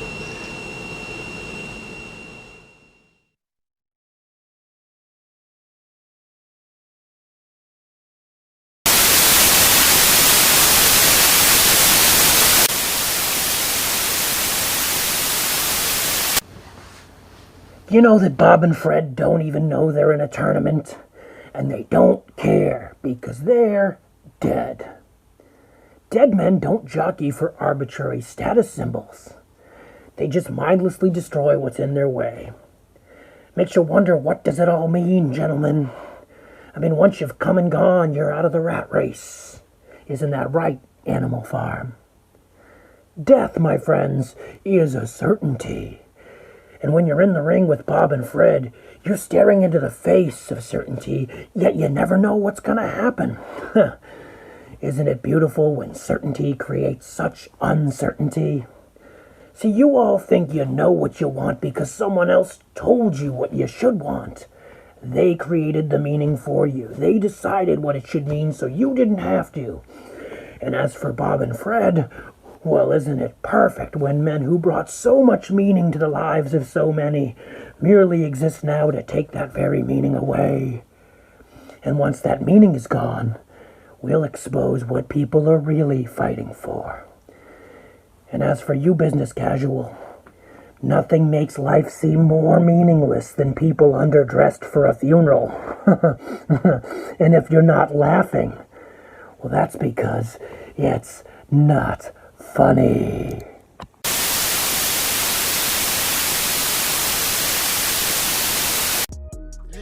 Now, more tag team action tonight on QAW's Pandemic. Business Casual, the new future with the good old-fashioned dapper head clapper taking on RIPBS. First time these two teams have faced off against each other, and I mean, RIPBS has been on just an absolute dominant tear lately, have yet to take a loss in tag team action, but Business Casual, they were the former #1 contenders. They faced off against Malpractice at Labor Pains for the championships, and while they did come up short, it was a hellacious, almost half-hour long match, and they certainly did not create any new doubters that night. Not at all. Business casual, they come to play, they come to win, and the Future specifically has been calling his shot as the franchise player of QAW. He's looking to the future. He's looking towards his namesake. And speaking of the future, we just got word from the governor. He's made the call. We know the Gentlemen of Jungle Magic and their opponents, the Gentlemen of Jungle Magic and Major Waste, of course. Wow, it's been a long show. They did fight earlier. It came to a draw. We just got word. Whoever wins this match, either Business Casual or RIPBS, it will now be a triple threat tag match at the Scared Circle on Halloween for the men's tag team titles. So it's just getting more and more full. Absolutely. Yeah, the Scared Circle is now chock full of tag team action. A triple threat Menlo Park Invitational Final. Is it going to be Business Casual, RIPBS, the Gentlemen of Jungle Magic, or Major Waste? Go ahead and let us know in the chat. Make sure to say hi to Ruxman if you haven't already. Say hi to Booth Wellington and count those missed stomps as now RIPBS making their spooky entrance. Just in time for the holiday season. Buckley, have you settled on what you're going to be for Halloween? You know what? I'm thinking I'm either going to be Paul Bunyan or Robert De Niro from Meet the Parents. You know, one of the two. Do you have nipples, Buckley? You milk me. Not again, Mike. Not again. Oh, that's funny because I know what I'm going to be for Halloween. What are you going to be? Someone who calls someone back. That's a lame costume. Anyway, you don't know what that looks like, do you, Buckley? I have my love, and she took my virginity in Hawaii, and we're going to be together forever. A guy gets laid once, he'll never shut up about it. Well, speaking of a guy who's probably been laid, here comes the clown. The Clown, again, winning that Men's Royal Rumble at our debut show on 2MB. We don't know yet who he's going to challenge. He is a championship match of his choosing, and it's seeming like we won't know until Halloween, folks. So any of these championship matches that get lined up this week and next, the Clown very well might crash that party. Absolutely. The agent of chaos that broke free of creative control has since exerted his control over folks like DJ Zombie, the former Dana J. Bine, who is now a thrall of the Clown, and now obviously Mr. Rogers and Bob Ross of PBS fame.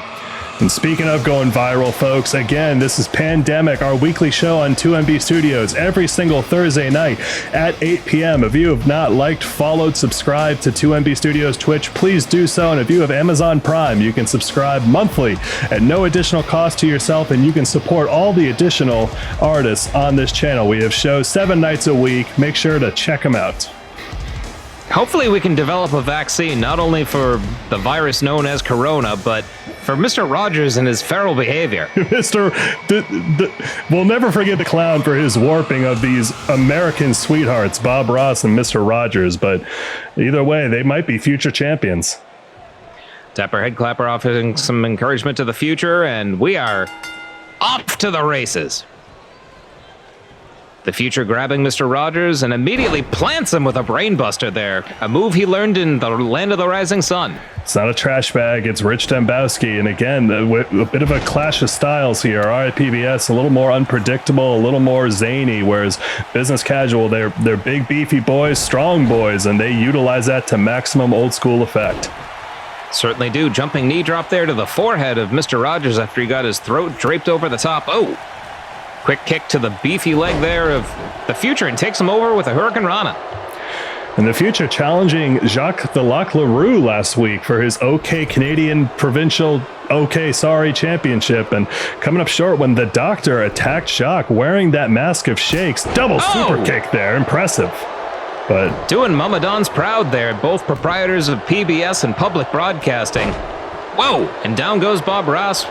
Forearm there from the future. Yeah, the future, absolutely. I mean, he's... Oh, look at that, slapping Bob Ross in the face. No one has been able to staunch the momentum of the juggernaut that is Bob Ross. The future might be the closest one so far. Oh, those painful little nothings and locking him into that there. But the future, again, he's been working hard, and it shows. Certainly has. We've seen him in red gear. He's out in baby blue this week, matching some solidarity there with the Dapper Head Clapper's classic look. Absolutely, a new look and perhaps a new attitude. They came up short, just barely short against Malpractice at Labor Pains, and they want their shot again. Certainly do, and the Future looked like he was going to check out to the head clapper, but Bob Ross reverses momentum, sends him into the corner. Those classic corner moves. It's real hard to land. Yep, spinning them around. They're doing the merry-go-round. Oh! Mr. Rogers got sent into the next neighborhood. Good God, and then look at that axe kick there from Bob Ross. Jeez. Nordique is missing out. Certainly is. Wish him well on his LinkedIn Nokia call, but Bob Ross bringing the pain, the Future. Well, Mr. Rogers has returned. He's back up. He's back in the neighborhood, and the clown again, just on the outside. You know he's going to play a role somehow, but now, the Future just muscling Bob Ross. Elevated Dragon Sleeper Driver there. The Future is not playing around, and he can't afford to with Bob Ross. He's checking on his knees. And yes! Some of that Rich Dembowski flair. Absolutely, and folks, if you like flair, go ahead and head over to QAWmerch.com/Sizzler if you want to go ahead and enjoy a nice sit-down meal with a bunch of bullshit on some vests. Bullshit on vests. And speaking of, another shout out to Cash Dembowski, the little Future out in the crowd. You know, he's out here supporting his father and perhaps is a future QAW superstar in his own right, but tagging in Bob Ross and Dapper Headclapper. Whoa! Both men take to the air, but Mr. Rogers successful. Down goes the Headclapper. Boot to the midsection, plants him with a DDT. Bob Ross now letting this crowd know exactly how he thinks about him. I mean, gee, something about the clown's necromancy powers. When he brings somebody back, they just turn into a douche. Bob Ross just heckling the crowd there. Absolutely. Oh! Frog Splash connects there. Do you think Tommy Jr. used to... No, he was always a douche. I mean, it could explain something, but perhaps he's actually a zombie and he's turned it even more of a douche. And again, like that open challenge that he came up short against Lloyd Legacy, but it looks like he actually might have leverage to one of his claims for once. Well, Buckley, I'll ask you the same question I asked my urologist. Can shit die? No. What did your urologist say? He said, get that finger out of my face. You and Mr. Sliding dropkick. This is a wrestling match. Certainly is, and fuck Tommy Jr. Oh, the Future looking to follow up on... Nope, he's doing the Mayhor treatment, just watching his tag team partner get decimated. Is there some rule we're not aware of? They can do something. They can help out here. Well, offering moral support, maybe Cash Dembowski. Rich wants him to see for... Oh, Jesus, and there's a time skip. First one of the night. Wow, we've been doing pretty well here, I guess. Maybe we've been in Nashville for 3 weeks because the time-space continuum isn't active here. But again, they're counting up here. Are we going to see another double count out? I swear to God. Okay, good. Thank you, Mr. Rogers. The match continues. The clown very excited. I mean, I would be. I am. Oh! Counter lariat there. Now Mr. Rogers going back to the top. Are we going to see another frog splash? Oh, he has something more devious in store. Oh, diving double foot stomp to the head clapper. Oh, God. Oh, and down goes Willard. Down goes Willard, and down goes the Future. Mr. Rogers shooting his shot, but no, another time skip. The Future safely on the outside, and everyone in the ring is down. This feels like a child's action figure set of just like, nope, everyone died. This is when the child gets tired and decides to play video games. With Bob Ross. With the clown up on the apron now. Dapper walking right past Mr. Rogers. Yep, and then there was a DDT reverse. A lot of time skips happening here. Is the clown perhaps capitalizing on this? Yeah, I'm glad someone is. Mr. Rogers now tearing at the face of the head clapper. Ugh. He won't be Dapper for long if those fingers find flesh. Oh, Jesus, now choking him. God, and again, I mean, we know how effective in the ring Dapper Head Clapper is. Him and Rich Dembowski had that legendary rubber match earlier this year, but it seems like Dapper has not been able to get a rhythm going here. They also had that rubber match backstage where they tried on as many condoms as they could. Everyone won. Cover! 1, 2... Kick out at 2. The mag numbers don't lie. Gotta head over to QAWmerch.com/magnumbers to get your Magnum fitted condom. The first one actually works. You'll never need another. Sliced bread. Down goes the head clapper. Cover. 1, 2. The Future again breaks it up. That is good tag team work. Bob Ross escapes any hits there, but Dapper Headclapper back up to his feet, but now the Future on the ground. It is breaking down here. Willard is frozen in place. Willard, he's so on the verge of getting fired. Oh, huge corkscrew calf kick there from Mr. Rogers. Cover again. 1, 2. No, head clapper out at 2. Saying Mr. hello, Rogers neighbor. He is not handling this well. He is moshing up a storm. I haven't seen that much moshing since I was in high school at Warped Tour. Oh, my goodness. Rising knee there takes down Mr. Rogers, and now a Warped Tour of pain Mr. Rogers is going through. Shaky knee drop. All right, Dapper's getting something going here. Perhaps that hello neighbor kick woke him up somehow. Certainly possible. Oh, head scissors to snap. Hurricane Rana. The clown loves that one. God, Mr. Rogers even more limber in death. Oh. Jesus. Just introducing the head clapper to the top of his knee. Head clapper needs a tag out badly, but the Future's not even back on the apron. Yeah, he took a big hit out there. He might be concussed, but in comes Bob Ross, the powerhouse of RIPBS. Bob Ross, I don't even know if he has a brain in his head to be concussed. A big disadvantage for the head clapper. And not to mention that afro might be protecting his head somehow. Certainly possible. Back body drop leads into a spine buster. Down goes DHC. Oh my God. Future trying to will his partner. Oh, great divide. Again, Dapper taking all the punishment here. He needs to get a tag out to his partner. Shot to the midsection. Oh, he was able to actually duck underneath that clobbering blow because his stomach just gave out. But wait. Boot to the midsection. Maybe that was some kind of a ploy. And now, wait, taking Bob Ross on a swing. Ladies and gentlemen, Bob Ross's afro might fly off his head from the force of the swing. Looks like Venus on a mobile with the planets. Sure does. I'm really good at analogies. The metaphors and analogies are just flowing like wine. They absolutely are. And speaking of wine, folks, don't forget our sponsor for this week, Napa Valley Merlot. It's wine that you can drink. It is. And of course, the Intergalactic Fatal 4-Way is our main event. Speaking of things that are flowing like wine and out of this world, who is going to be the #1 contender for Le Magnifique Nordique's Intergalactic Championship? Who knows? And again, folks, that is our next big pay-per-view on Halloween night, October 31st, right here on 2MB Studios. The Scared Circle. Get that hashtag trending and let us know your predictions for who's going to come out that night as champion. Hashtag Scared Circle. Rich Dembowski, trying to trend across the face of Bob Ross, but these two burly gentlemen, whoa!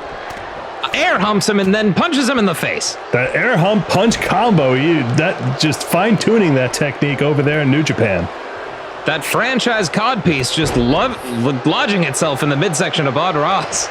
Well, Bob Ross turns around again. A lot of blue in the ring here. Now Bob Ross trying to take, taking him by the scruff of the neck into the corner. Absolutely. A little bit of red if Mr. Rogers checks in, but we're seeing a lot of blue here in QAW. Go ahead and head over to QAWmerch.com/yelling into the wind for an online therapy appointment. Oh my God, Bob Ross now busted open. That zombie blood getting everywhere. You have to hope it can't infect the Future. Big spine buster. Now, the Future's been through many battles. Cover. Willard doesn't feel like counting. That's fine. The clown getting up there. Willard stopping to count to go talk to the clown. They're arguing about something. I don't know. Probably which one of them is a bigger fan of Clockwork Orange. I don't know what Willard does outside the ring. That's the only movie he's watched. The clown? And yeah, the clown too. They've only seen one movie. What a weird thing to have in common. Cover. Go see Tenet. 1, 2. Whoa. Almost a 2, but Dapper somehow breaks it up even though he missed. Yeah, glancing blow there, but Bob Ross either way taking offense and now just staring at Dapper. Perhaps, I don't know. Kiss. I think they're going to kiss. No, they turns around. I mean, the sexual tension's been palpable between DHC and Bob Ross. I just didn't want to call it out. Very obvious. 1, 2. Oh, and turns it over into a Boston Crab. Mr. Rogers not breaking it up. He's trusting Bob Ross to break out of this. That might be it. Willard is putting his fingers in Bob Ross's hair. You don't do that, man. That's fucking weird. Oh, but Bob Ross breaks out. This match goes on. My goodness. And now, the Future again traps Bob Ross for... No! Powerbomb reversed into a facebuster. DHC trying to lend some stylish advice to the Future, but these two men have got to get on the same page if they're going to put the first loss on RIPBS. All right, both our mutual partners back in, folks. Ooh. Oh, Mr. Rogers with a shotgun dropkick and a running enziguri. Misses that Yakuza kick.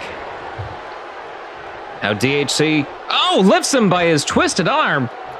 And an arm wringer takedown. That was a dapper move there, I gotta say. Putting the style back in this match and looking to translate that big DDT. Running DDT, and of course, you don't want to piss off DHC, as we found out in the the 2MB Rumble. He killed a man. He did. It was insane, but now, Mike, maybe putting, Mr. Rogers in a permadeath with that pile driver. Pile drivers mean money. 1, 2, no! You could feel it, you could taste it, and DHC is trying to soak it in, folks. That momentum, he needs to keep Mr. Rogers down for a 3. Mr. Rogers is almost done, and Bob Ross still on the outside. DHC getting something going right here with that tilt-a-whirl backbreaker.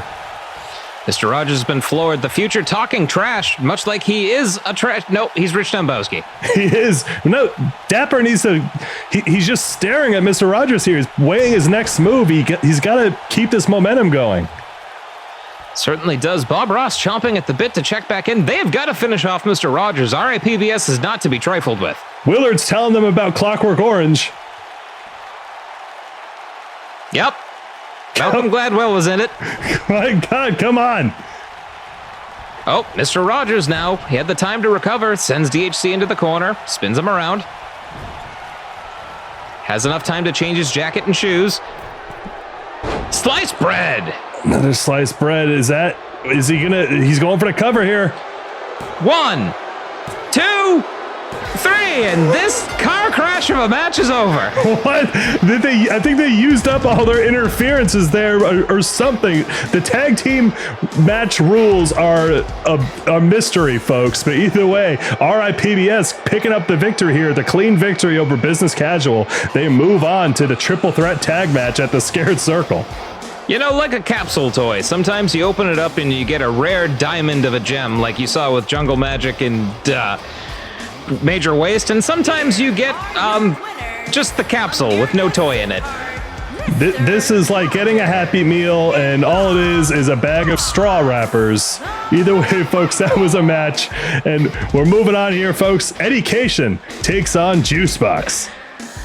Folks, keep your straw wrappers and throw them up in the air in celebration of Juicebox as he takes on the undead teacher. Don't go anywhere. Yeah!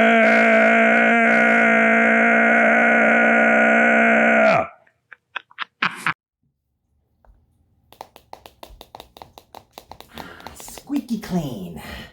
So, Geek McGee, any word from Juicebox yet? Nothing yet, no. Motherfucker. Well, looks like I got Halloween off. I'm gonna go to Stevie Wonder's Halloween party. It's gonna be litty. Sounds like a lot of fun. It will be. It will be. I'm so excited. For what? I get to go, right? No, Geek. Because you don't have Halloween off. I entered you into the match to become Slamazon's new tag team partner, which you better win.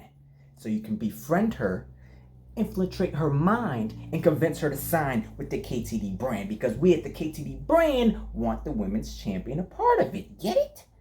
I could be champion. No, the hell you can't. So, Geek, get ready for your match. And I'm going to get ready for Stevie's party. Supernatural.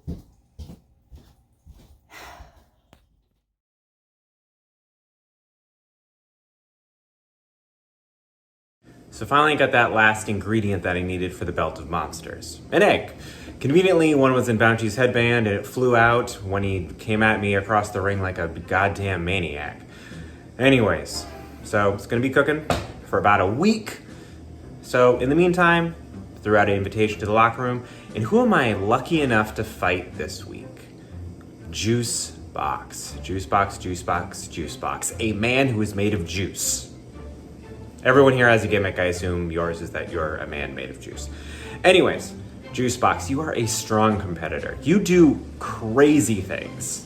You are phenomenally good in the ring. You beat Diamond David Thomas, a man who is made of diamonds. That is an impressive feat. Not many people have beaten Diamond David Thomas. Like, it must really bother him that he lost to you. And that says something. If I can beat you, that means I have the potential to beat him. And I'm sorry, but I'm getting a little tired of these little league fights I've been doing lately. I want to move up in these ranks.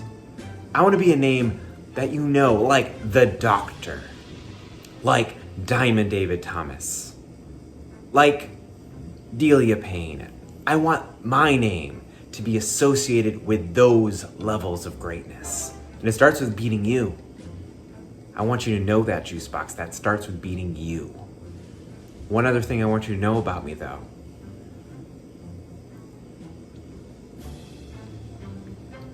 I drink my juice from a glass, like an adult. One more thing. Governor, it'd be pretty easy to beat you on Halloween, so I'm not going to challenge you to a fight that night. Send out your dragon instead. That's who I want to fight at the Halloween pay-per-view. And just know, I've got something cooking. Also, I'm a ghost.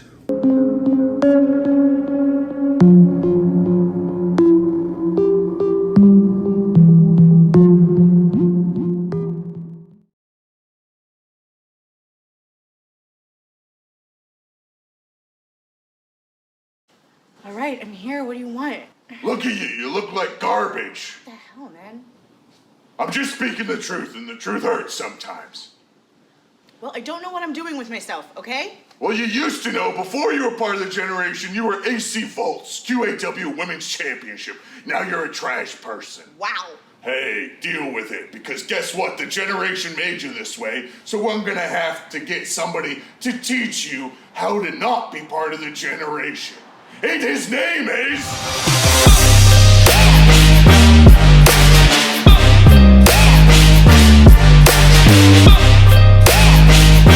Juice Box! What the hell is this guy doing here? We hate this guy. Let me out.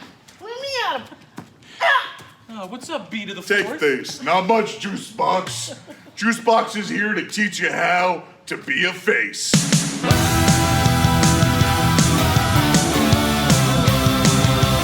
Let's start with the basics, being a face. This is a face. The vague shape of a face, eyes, nose, mouth.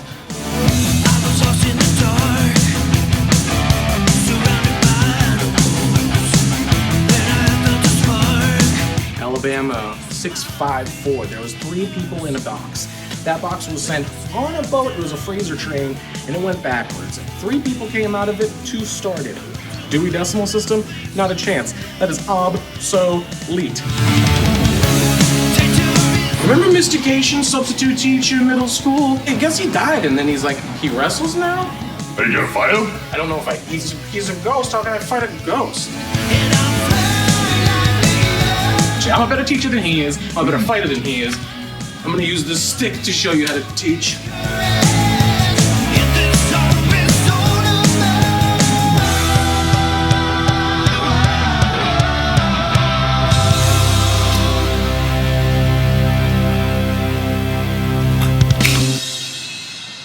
No drinking.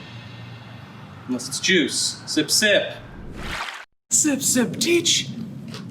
Are you a ghost? Or are you just desperate for attention? I'm a better teacher than you. I'm a better fighter than you. And I'm just doing this to stay in shape. Okay? It's gonna be that simple. Speaking of ghosts, I don't need a ghostwriter, KTD. Okay?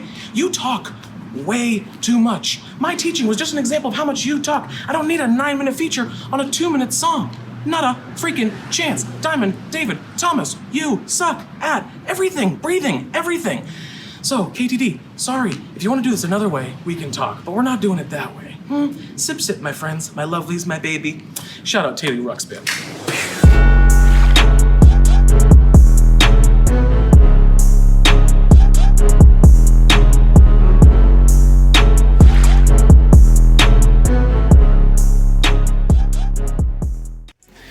And now our penultimate contest as Education would instruct an English class, the second to last. Education taking on Juicebox in an open challenge.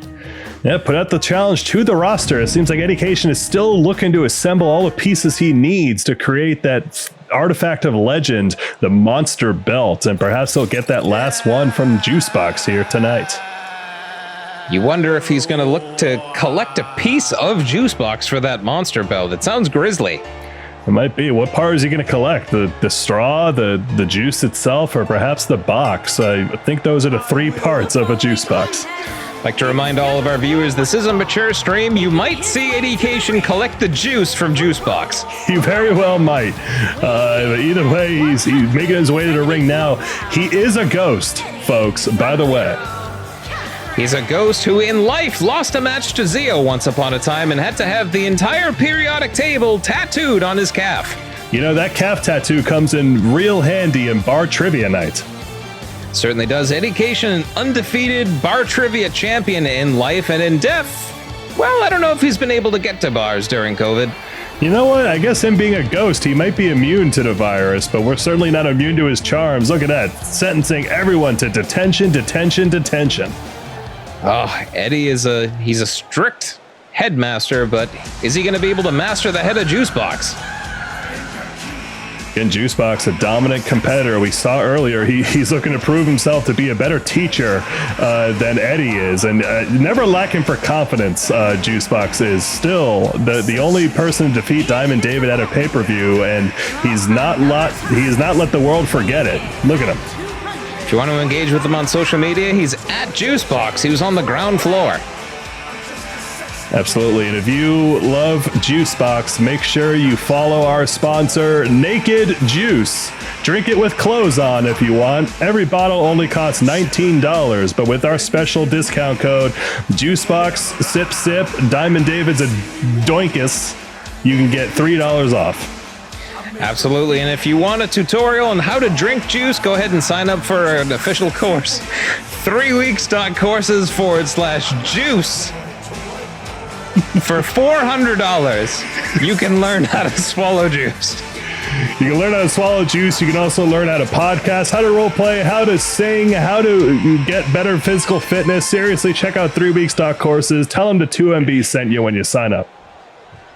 Absolutely. Now, Education looking to school Juicebox in the ways of professional wrestling, and here we go.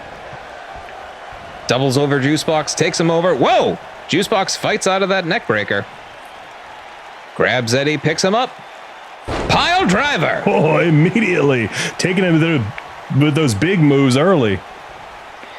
Now picks him up, engages with Education, collar and elbow tie up, backs Juicebox up into the opposite corner. Willard Wilford now separating these men. Some solid fundamentals to kick us off.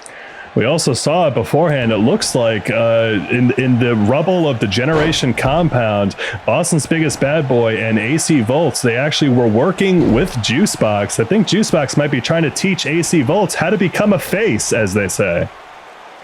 Indeed. AC Volts has had a hard road here in QAW. She had to resort to fucking chair to try to get into the head of Rainbow Brittles. She lost her title to the Slamazon at Labor Pains and really has not been the same since. But Eddie going for the cover here. One. Kick out at one.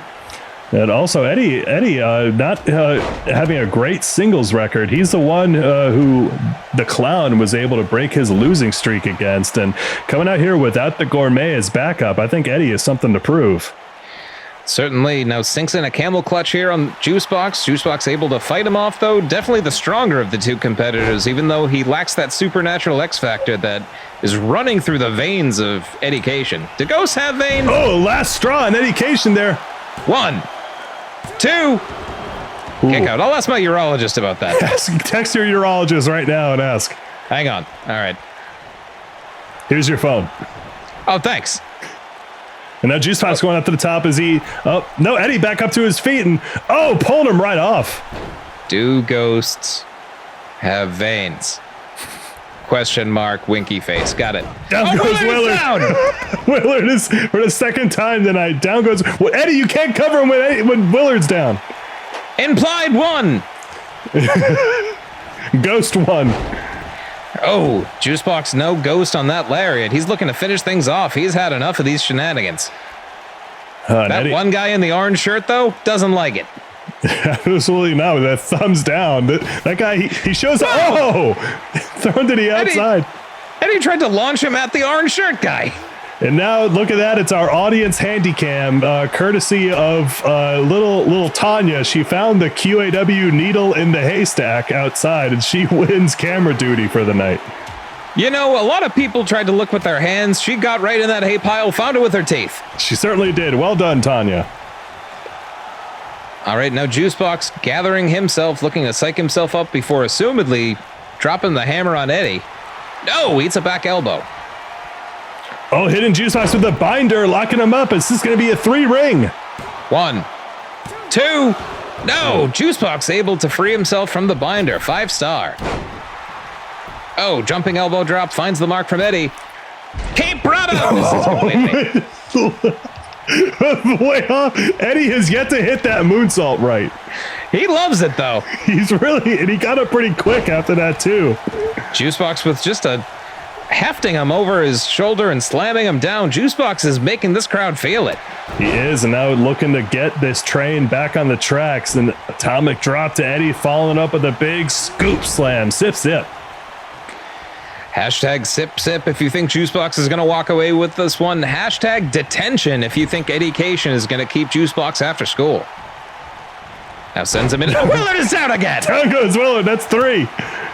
Oh my goodness, he's dreaming of Delia, as we all are. Fans only, / Delia Payne. Every time I look at all my chest tattoos, I think of Delia Payne, and congrats to her and Boldheart Bastion in their victory over Big Mama Don's earlier tonight. First loss in QAW from Big Mama Don's in any kind of match type. Hats off for trying to defeat a tag team in Iron Brew. Big Mom Dons is certainly not lack for confidence, but you have to wonder how that's going to affect her mentality going into Scared Circle. Another binder on Juicebox. Wisely, throws him off a little bit. 1, 2, didn't immediately go for the cover. I think he was just trying to throw him off. I guess so. Eddie's still surprised there. I mean, we an academic fighter trying out some new strategies here. Certainly is. Now, whoa! Trying to use his knowledge of anatomy to snap the upper arm of Juicebox and trying to dissect him now like a lab frog. I think both of these men were showing some respect at first, maybe scouting each other out, but now it's looking like, especially now with Juicebox, they're starting to take each other seriously. Certainly are. Oh my goodness, you don't think? Superflex to the outside! Down to Tanya's sister, Danya, holding the camera on the other side, who found the straw of hay in a pile of needles. And again, hats off to this family for training those daughters to find things with their teeth. Absolutely. Good. Wow. Eddie just flooring Juicebox there. And again, we're worried about that count out. And we do remind folks that QAW, we're good at many things. Parenting is not one. Rick Canavan's children were once lost in a matchup to Mike Diesel, and all of our camera operators are underage. They are. Please don't tell anyone, but do tell everyone about Pandemic every Thursday night at 8 p.m. Only on 2MB Studios. Catch the toast. Oh, beckoning Juicebox up to his feet here. Eddie just throwing Juicebox's head against the pole on the outside. Now look at this, putting him in detention. Is this enough? 1, 2, 3. Oh my God, that's an upset. Ooh, Eddie Cation with a surprise win over Juicebox, getting back his singles record. Juicebox is in the top 5 contenders for the world title, and Eddie Cation just shocked the world. Wow. Never let it be said that a ghost cannot do what a human version of that ghost can. It's Eddie Cation for the victory here tonight. Juicebox is in detention. Certainly is. Oh, my urologist got back to me. Ghosts do have veins. Well, there we go. We know victory's flowing through the veins of Eddie right now. And yeah, I mean, geez, he bashed Juicebox's head against a ring post on the outside. Smart move, following up with a finishing move right after that. Congrats to Eddie. Surviving through a superplex to the outside, Eddie Cation is a force to be reckoned with, and you gotta think he's one step closer to building that monster belt. Well, and again, his machinations with the monster belt are still to be determined, but either way, folks, don't go anywhere. Main event coming up right now. Nordique! Oh, wait, he's back!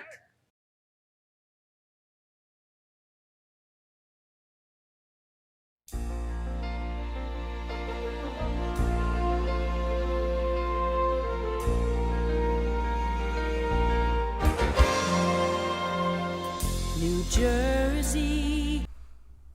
I'd like to read another essay from the statewide Why New Jersey is Better Than Quebec essay contest.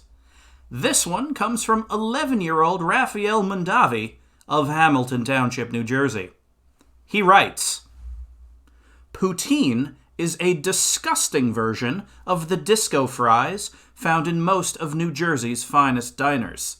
Squeaky cheese curds are just an unfinished version of cheese, about as unfinished as Canada's attempt to leave the British Empire." Ouch, Raphael. You're not wrong, but ouch.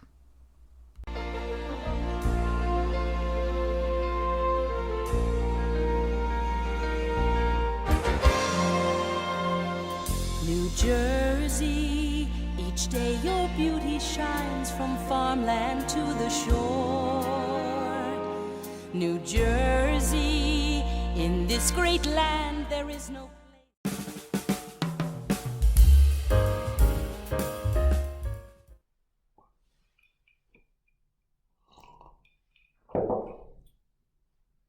Hey, Willie, hit it.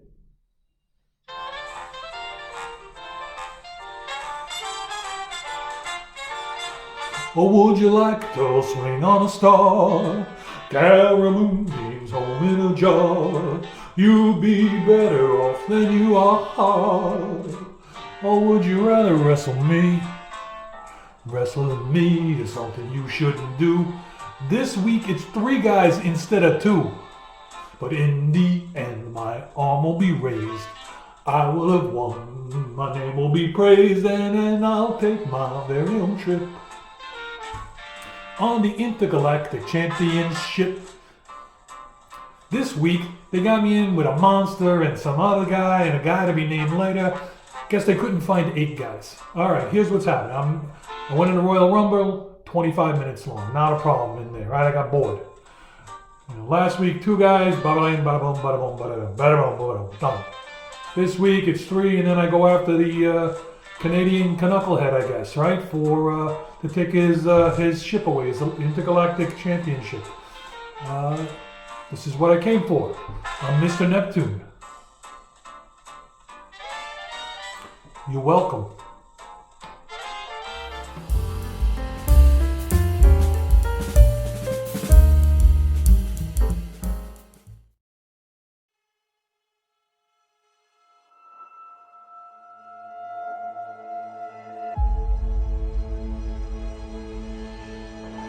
Nordique.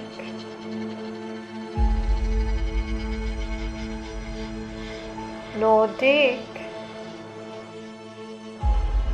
Oh, Nordique. You're so very proud. Proud enough to call yourself Intergalactic Champion. They say, when you come for the king, you best not miss. Luckily, this queen never misses. Oh, Darcy.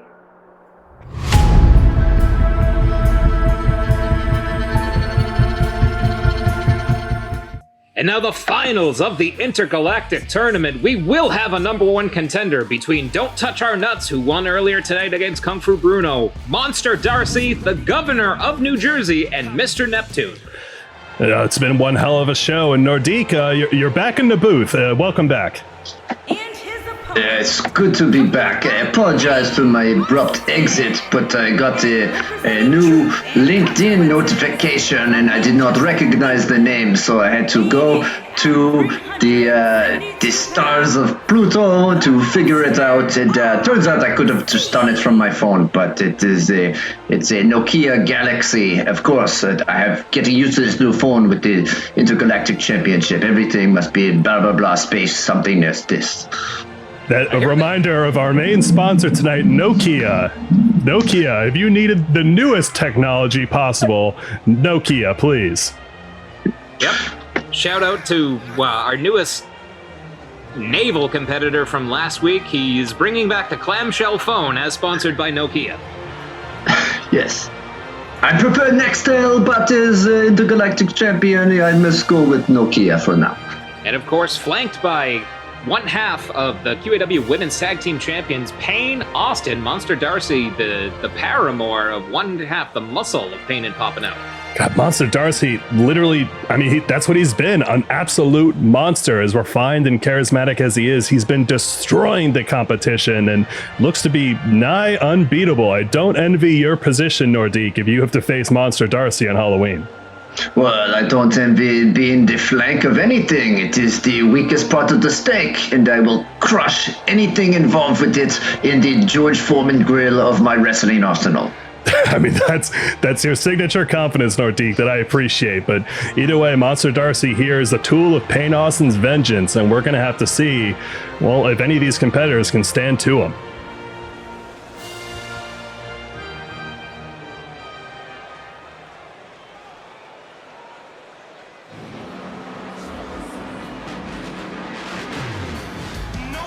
Now, the least divisive politician in QAW, the patriarch now that the generation has skipped town, the governor of New Jersey. He is Mr. Money in the Bank. As to where he's getting all that money, unknown. But some have described his tax policies for New Jersey as feudalistic. But either way, we know that's full of tariffs and all kinds of funds that he's used for New Jersey, or perhaps for himself. But either way, he's proved himself very, very adept at running the show and competing in the ring. Are we not supposed to talk about the gold that his dragon keeps all right, never mind. Shut up. Sorry. I think he must have made so much money selling that basketball team, the Nets, to Brooklyn, the kingdom of New York. Brooklyn, the kingdom of New York. That signature thing. But either way, don't touch our nuts. Again, acquitting himself very well in that opening match. He's back here to continue that momentum. Yes. He is. No new essay. Looks like the same outfit. Probably very stinky from the man with no fingers on his gloves earlier. But we will see if he is tired, if he can come through. We know that his words in the essay were not the best, but that was why he will have to fight twice. I wonder, does a robot Gundam sweat? Are those clothes stinky? Well, I think that the squirrels have some sort of small amount of BO, specifically around the tail. You know, the trees, they do not wash themselves except when it rains, so I think he's stinky. Well, tell us in the chat how you're feeling. Is Deton smelly? Check out the QAW poll to vote on whether Deton stinks or not. Make sure to follow us on Instagram if you haven't already, at Quarantine Action Wrestling, to hear all about the roster, see what they're up to behind the scenes, and certainly somebody making a scene right now. Look at that money coming down from the ceiling. It's Mr. Neptune. You're welcome, as he's looking to make these three men swing on a star. I do not see any Queens of England on that money, so I think it is worthless. If it doesn't have the queen, you cannot spend it, folks. Again, if you attempt to use this money at any of our vendors here in the 2MB arena, you will be shoved outside. Yes, outside of the arena, hit up Dippin' Dots, hit up Hot Topic, hit up Orange Julius if you'd like some citrus refreshment using those Neptune dollars. QAW.com/what's finance. There's no equity in this matchup. Look at him. He cannot even afford a proper bow tie. It looks flat. There is definitely no diversity, equity, or inclusion in Mr. Neptune. Oh boy. Well, either way, there's certainly no equity in the ring either, as only one person can face the Nordique at the Scared Circle on Halloween, and here we go. And it might be Monster Darcy as Mr. Neptune makes the governor swing on a star. Already staking his claim. Oh, down he goes. We are off to a furious start. Nordique, who do you got? Well, so far, the Mr. Neptune, as his intergalactic name is showing his superiority. He has confidence. He does not want to take off his jacket. So I see him having the most success so far. That's an excellent observation. Every other competitor, with the exception of Deton, who basically eats, sleeps, and breathes in those overalls, has derobed. But Mr. Neptune, that's how he lives, baby. That's a tight blazer. Yes, and he is targeting the governor of New Jersey because no one is really from New Jersey. They either pretend to be from New York or from Philadelphia. So I see no leadership skills in him, unworthy of main event. I mean, yeah, Mr. Neptune certainly has quite the resume. He lasted the longest in that men's Royal Rumble. He did not eliminate the most. That record belongs to Tommy Jr., who we saw answer Lloyd Legacy Sharp's open challenge earlier tonight. But either way, I mean, these are four very strong competitors. Mr. Neptune, he was the longest lasting in the 2MB Rumble, as you said, lasting over 20 minutes, and he's invited... Oh, Jesus, I have to read this. Yep, he's invited his Toonies and Brunies to go to room 69 in his hotel. Oh, Mr. Tantric Royal Rumble is bringing in the menage a trois of multiples, menage a many. Okay, I see. Well, room 69, you know it's on the first floor at least. It might be a little in the basement. Who knows? Oh, and Neptune's still working over the governor, and I mean... Nordique, your point about Jersey Strong not being a real thing, Mr. Neptune's proven that. Wait, look at what is Mr. Neptune setting up the governor for? You don't think. Oh my God! Super powerbomb from Neptune! Oh, Cover! Sacre bleu. Oh. Broken up immediately and wisely by Don't Touch Our Nuts. I don't know if the governor's still conscious. God, what a hell of a move. I'm amazed the ring didn't collapse. But again, folks, yeah, in a fatal four-way, whichever competitor is the first one to score a pinfall or a submission. Wait, look, end of chapter on Mr. Neptune. End of chapter, Neptune is stunned. Oh, but Darcy's got more for him. God, we've seen this before. He's going to try and take his head off. Wait, no. Oh, my God. Hitting Mr. Neptune with extreme prejudice. My God. Cover! Deton slides back in and breaks it up again. Deton playing excellent defense. Willard took the long way around the governor there. That might have cost Monster Darcy to win, but now Deton hitting Darcy with the NUT going up to the top, maybe? Oh no, the robot's malfunctioning! Oh no! He's doing the running man. No one does that dance no more. Oh, and he misses an elbow. That Gundam is not doing well. I mean, it did. This is the second time it's competed tonight. Maybe it needs a tune-up. And now Monster Darcy now picking up Deton for it, hitting him with pride and extreme prejudice. Down he goes. Willard is in position. 1, 2, no! Those squirrels want that title. Magnifique, how do you approach Ford? Well, mostly sober squirrels and one squirrel with a drug problem. Well, it is very difficult. I mean, as a child, I have experience in abusing small animals, so we will see if I can pay that off. Sweet Jesus, Nordique, that explains why you've just been toying with that switchblade this whole match. Well, you know, I've got some expertise in that, yes, perhaps. I feel like Andrew Mayer is going to have some words with you later. Bojack Horseman is a horse. Well, we see. Neptune, eats a back elbow there from the governor as Monster Darcy flattens Zeton. God, Monster Darcy has just been dominant this match, and look at that, messing up that move from Mr. Neptune. Clearly he wants to go after the other big man here. Bulldog from Monster Darcy, and I mean, as you said that, the governor landed face first. It might have been a mess up for Neptune, but the governor ate all of the pain. He ate all the pain, but his hair is still looking great. That is a politician's hair right there. No! Oh, it busted open. Oh, he's out of commission like a perfectly fine bridge that is shut down just for overtime. That was a New Jersey news story many years ago. I keep up. Well, Le Magnifique Nordique certainly proving to be a superstorm of insight. That's also a Jersey thing. Oh my God, Willard is down! Monster Darcy knocked over Willard and tripped over him. Oh, and the governor is bleeding from that well-coiffed hair, and Monster Darcy is giving him no quarter.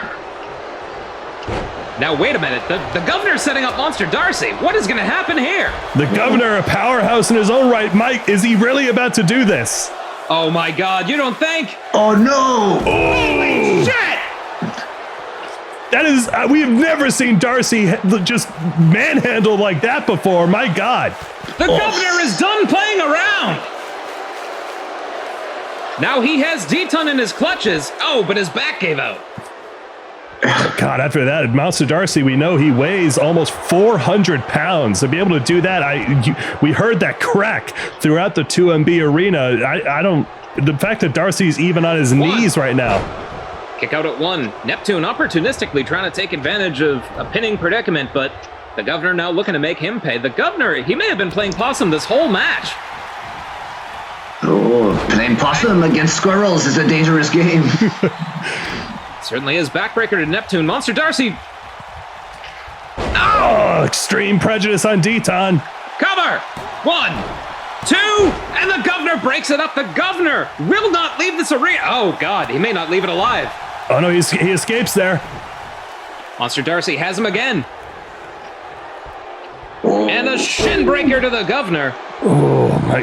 Darcy's just cleaning house in the ring right now and just. Oh, my God. With one right hand, he has knocked out Neptune. 1, 2, 3, and Monster Darcy is your #1 contender for the intergalactic title. Wow. You are in for a hell of a match at the Scared Circle, if I might say so, Nordique. You are challenging Monster Darcy for the intergalactic title. I am up for the challenge. You say this man is 400 pounds. I use the metric system, so I don't know what that is in Celsius, but I am up for the challenge so much so far. We'll see. He-Man cannot even wear sleeves. Come on. According to Stat Guy Pete, and big shout out to Stat Guy Pete who's watching at home, that's 150 degrees Celsius. Well, you know the action's always hot every week on 2MB Studios. Quarantine Action Wrestling every Thursday at 8 p.m. We have one more show next week on the 29th. It's our go-home show for Scared Circle on Halloween night, folks. Thanks so much for sticking around. 2MB Studios and Quarantine Action Wrestling. Catch the toast! Love you.